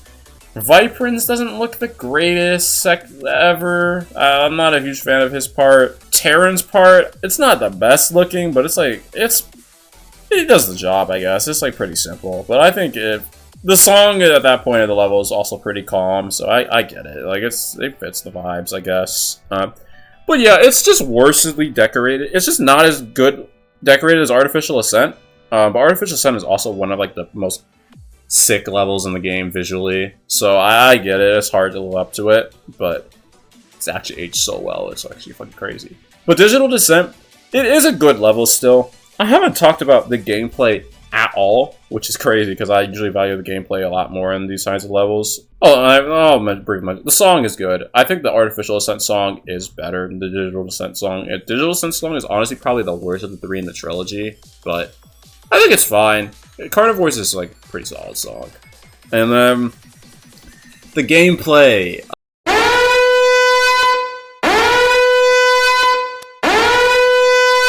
Alright, so the gameplay gets a lot of shit because literally everyone on the planet, everybody on the fucking, besides like Aeon Air, literally everyone on the planet says fucking Devon and Etzer are the hardest parts of this level. Literally everybody. Every single soul on the planet except Aeon. And I think I might be the one person ever to agree with Aeon Air on this take.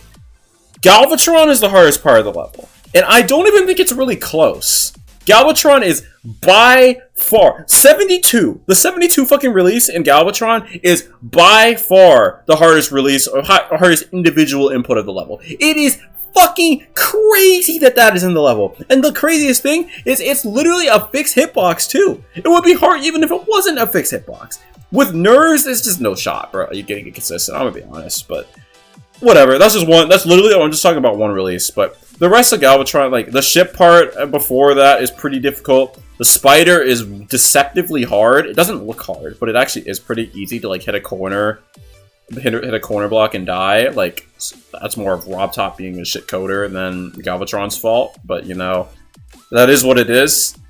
The second half of Galvatron's not that hard. Like, it's obviously, like, you can die and shit. Like, the wave isn't, like, free per se, but it's way easier than the first half of Galvatron. Galvatron is the hardest part of the level, because the thing about Digital Descent that I found was a superpower for me, I didn't find Etzer that hard. Which is crazy, because I think everyone thinks Etzer is the hardest part of Digital Descent. The only part of Etzer that I actually found legitimately, like, really crazy difficult was the, like, little transition into the 50% wave, which I eventually basically got, like, 90% consistent at. Like, maybe 95% consistent at eventually. So, I don't know. I feel like people overrate it because, like, when you start playing Etzer, it's the hardest shit ever because it's, like, so unconventional and a lot of the gameplay ideas that have never really been seen before.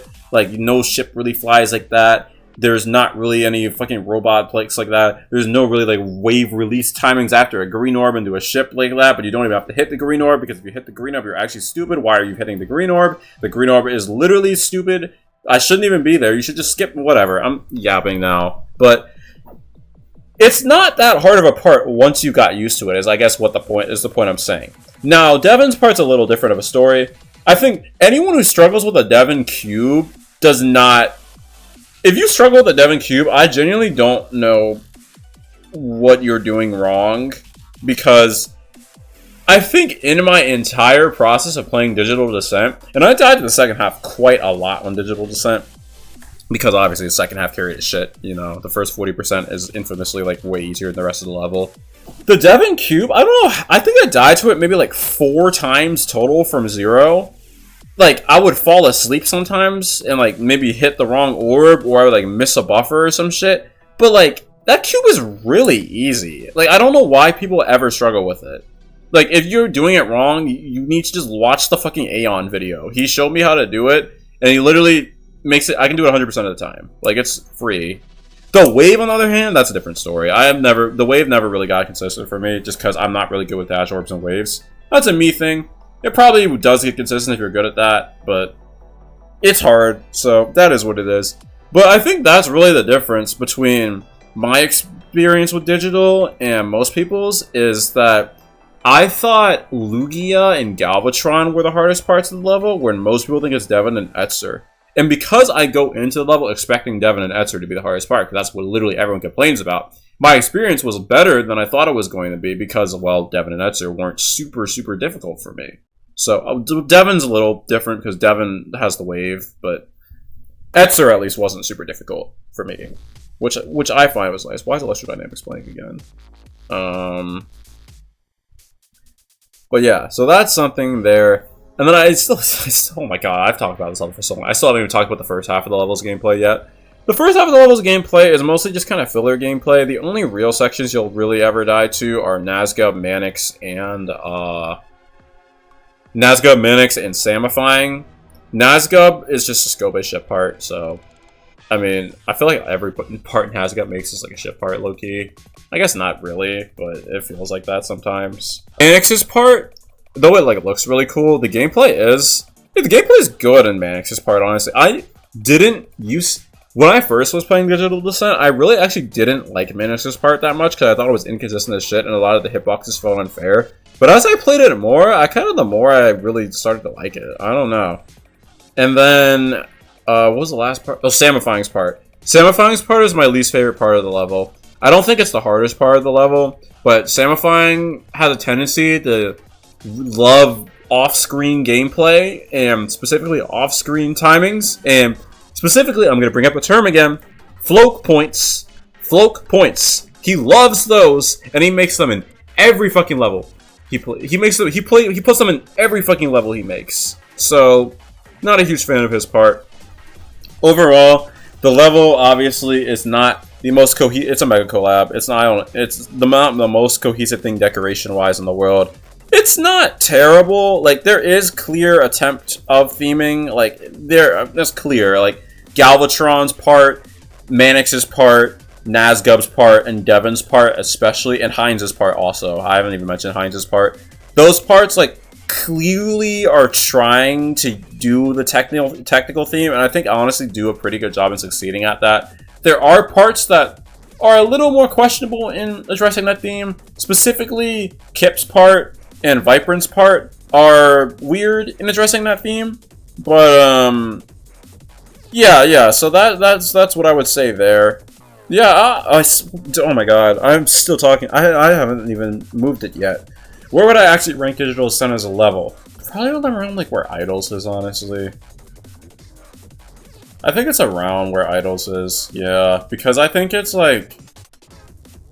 It could be better. No, it's not better than Blade of Justice or Carcano, no way. Because the gameplay is just too janky and inconsistent in a lot of sections. Like Galvatron is weird, Lugia. The ship stuff is weird. The wave gap at 61 that I complained about on my completion is weird.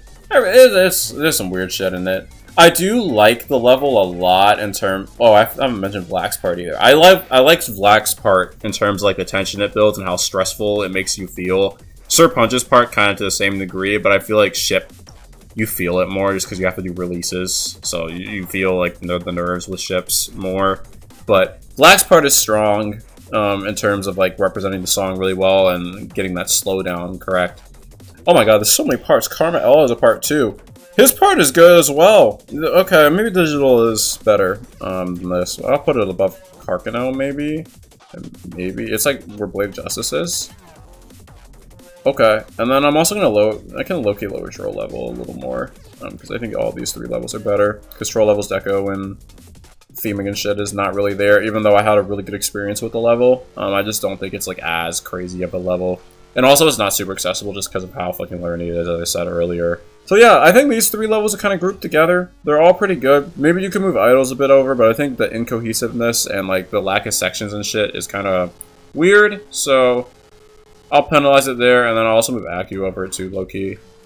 So we'll have like all this as our order. Okay, so there is one thing left to do still, which is the worst Extreme Demon in the game that I beat, of course, because there might be. I'm not saying there could be. There might be something worse. You never know. There could always be something worse that I haven't played. So I can't see the worst in the game, but I can see the worst in the game that I beat.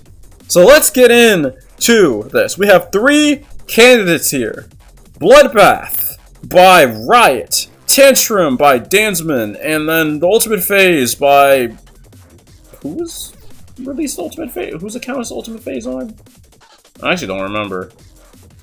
I have no idea whose account the Ultimate Phase is on. But those are the 3 contenders for the worst level in the game. And I'm gonna be honest, we can honestly just move it down to these 2, because I talked enough about Bloodbath and why I don't think it's one of the worst. I mean, why I don't think it's the worst. let's do the debate now. Tantrum versus the Ultimate Phase. We can just go straight to these two. So, let me go here. The pros of each level. I'm gonna have to actually genuinely think about this. The deco of Tantrum in every part besides Dan's Min is pretty solid. For the most part. There are a few parts that are not the best. Like Flash's part is not the best. Gendis' part is not the best. Mezzo's part is not the... Actually, Mezzo's part is pretty good. I just hate his fucking gameplay. But those parts... that's the pro of Tantrum.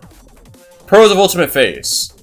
It is Aura, sort of, because it is old, and it is an iconic level, because it is the Ultimate Phase. Woogie is in the level. That's a pro, I guess.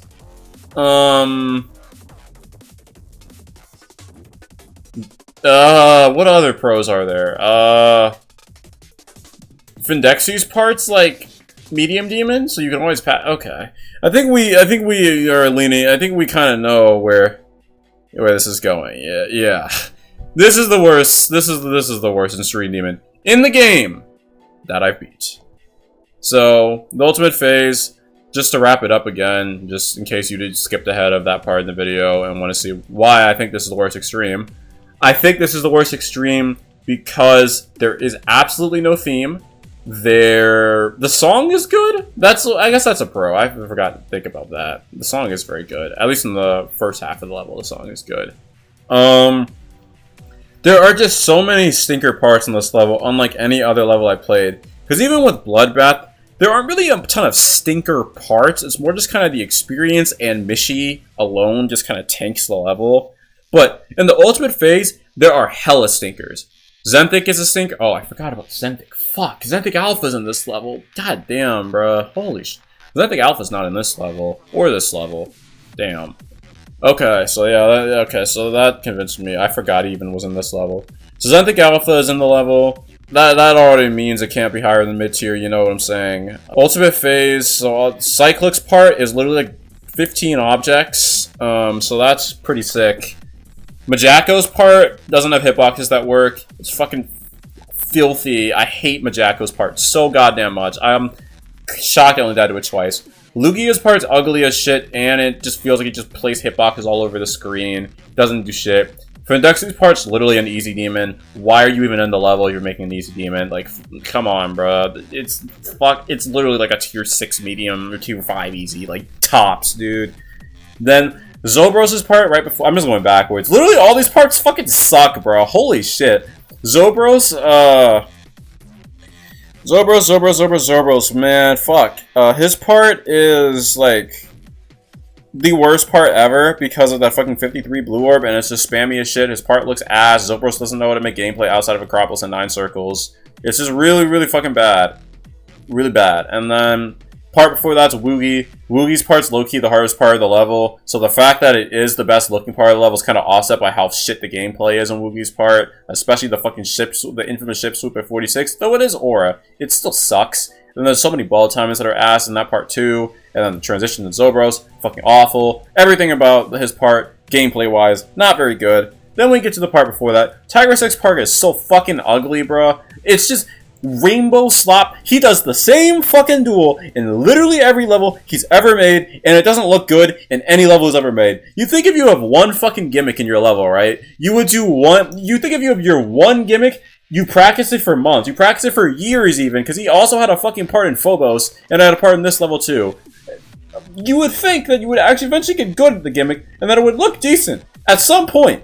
No, it's ass in somehow every level he fucking plays. The fucking Rainbow Duel, whatever the fuck. I don't know. It's fucking awful.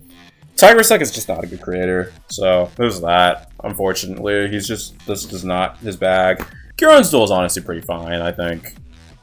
I don't really have anything bad to say about it. It's pretty consistent. I almost never died to his part, and his part looks like pretty decent, I guess, for the most part.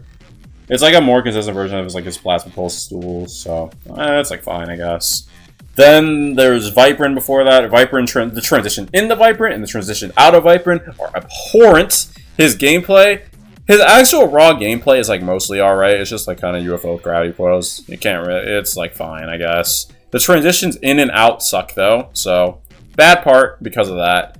Then, Guitar Hero Styles is a fucking pedophile, so we don't have to go into there. We don't have to get into that dilemma. I don't really. His part actually isn't like the worst shit ever, but he's a fucking pedo, so I don't care about what he has to say. Then we get into who's the part before? Oh, Creep's part. Oh, Creep's part is ass, dude. This fucking looks like trash. It's just green slop, bro, and the UFO doesn't even work. So that part fucking sucks, and it's so awkward, and it's right before Guitar's part, which is like where the level actually really starts. So it's you get pissed when you die to it. Fucking annoying.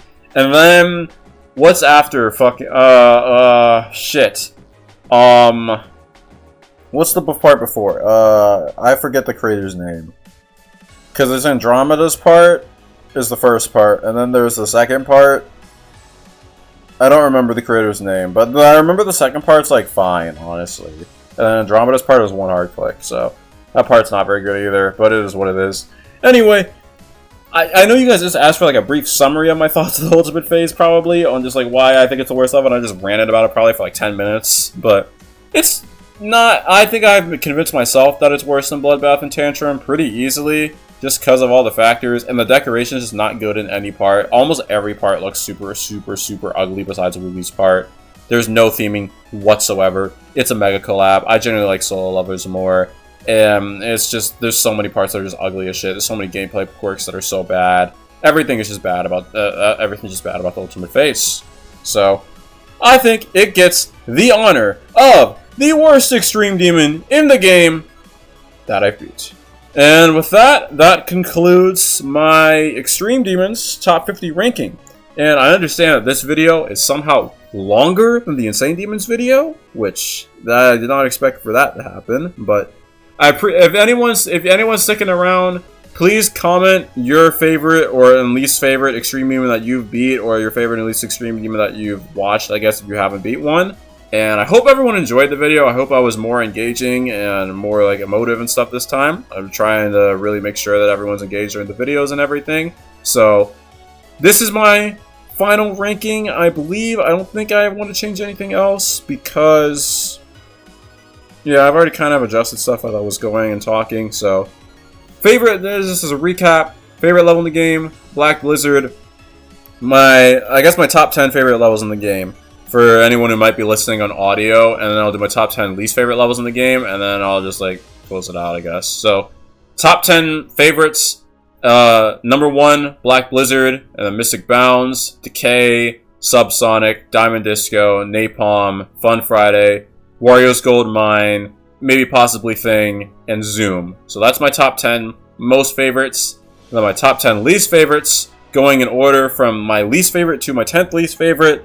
Least favorite is the Ultimate Phase, then Tantrum, then Bloodbath, then Niwa, then Uprise, then Downbase, then Precipitance, which I didn't even talk about just because it's so forgettable, so I didn't even feel like giving it time. Sweater Weather, HyperSonic, and Fexty as my bottom 10 out of 50. Just because, and just especially for the bottom 10, none of these levels besides like the bottom 6 I think are actually like bad levels, so those are a little skewed when it comes to what you might, just because it says mid, and they're like in the bottom like 7 of the list, doesn't mean I think it's a bad level. I just think it's not like super memorable or super enjoyable. So that's my list. Hope you guys enjoyed it. If you guys really did like the video, please give it a like. And if you want, you can subscribe. I'm going to probably release a video of me doing one attempt on every Insane Demon that I've completed soon in the future, coming up very soon. So thank you guys for listening, and see you guys next time. Take care.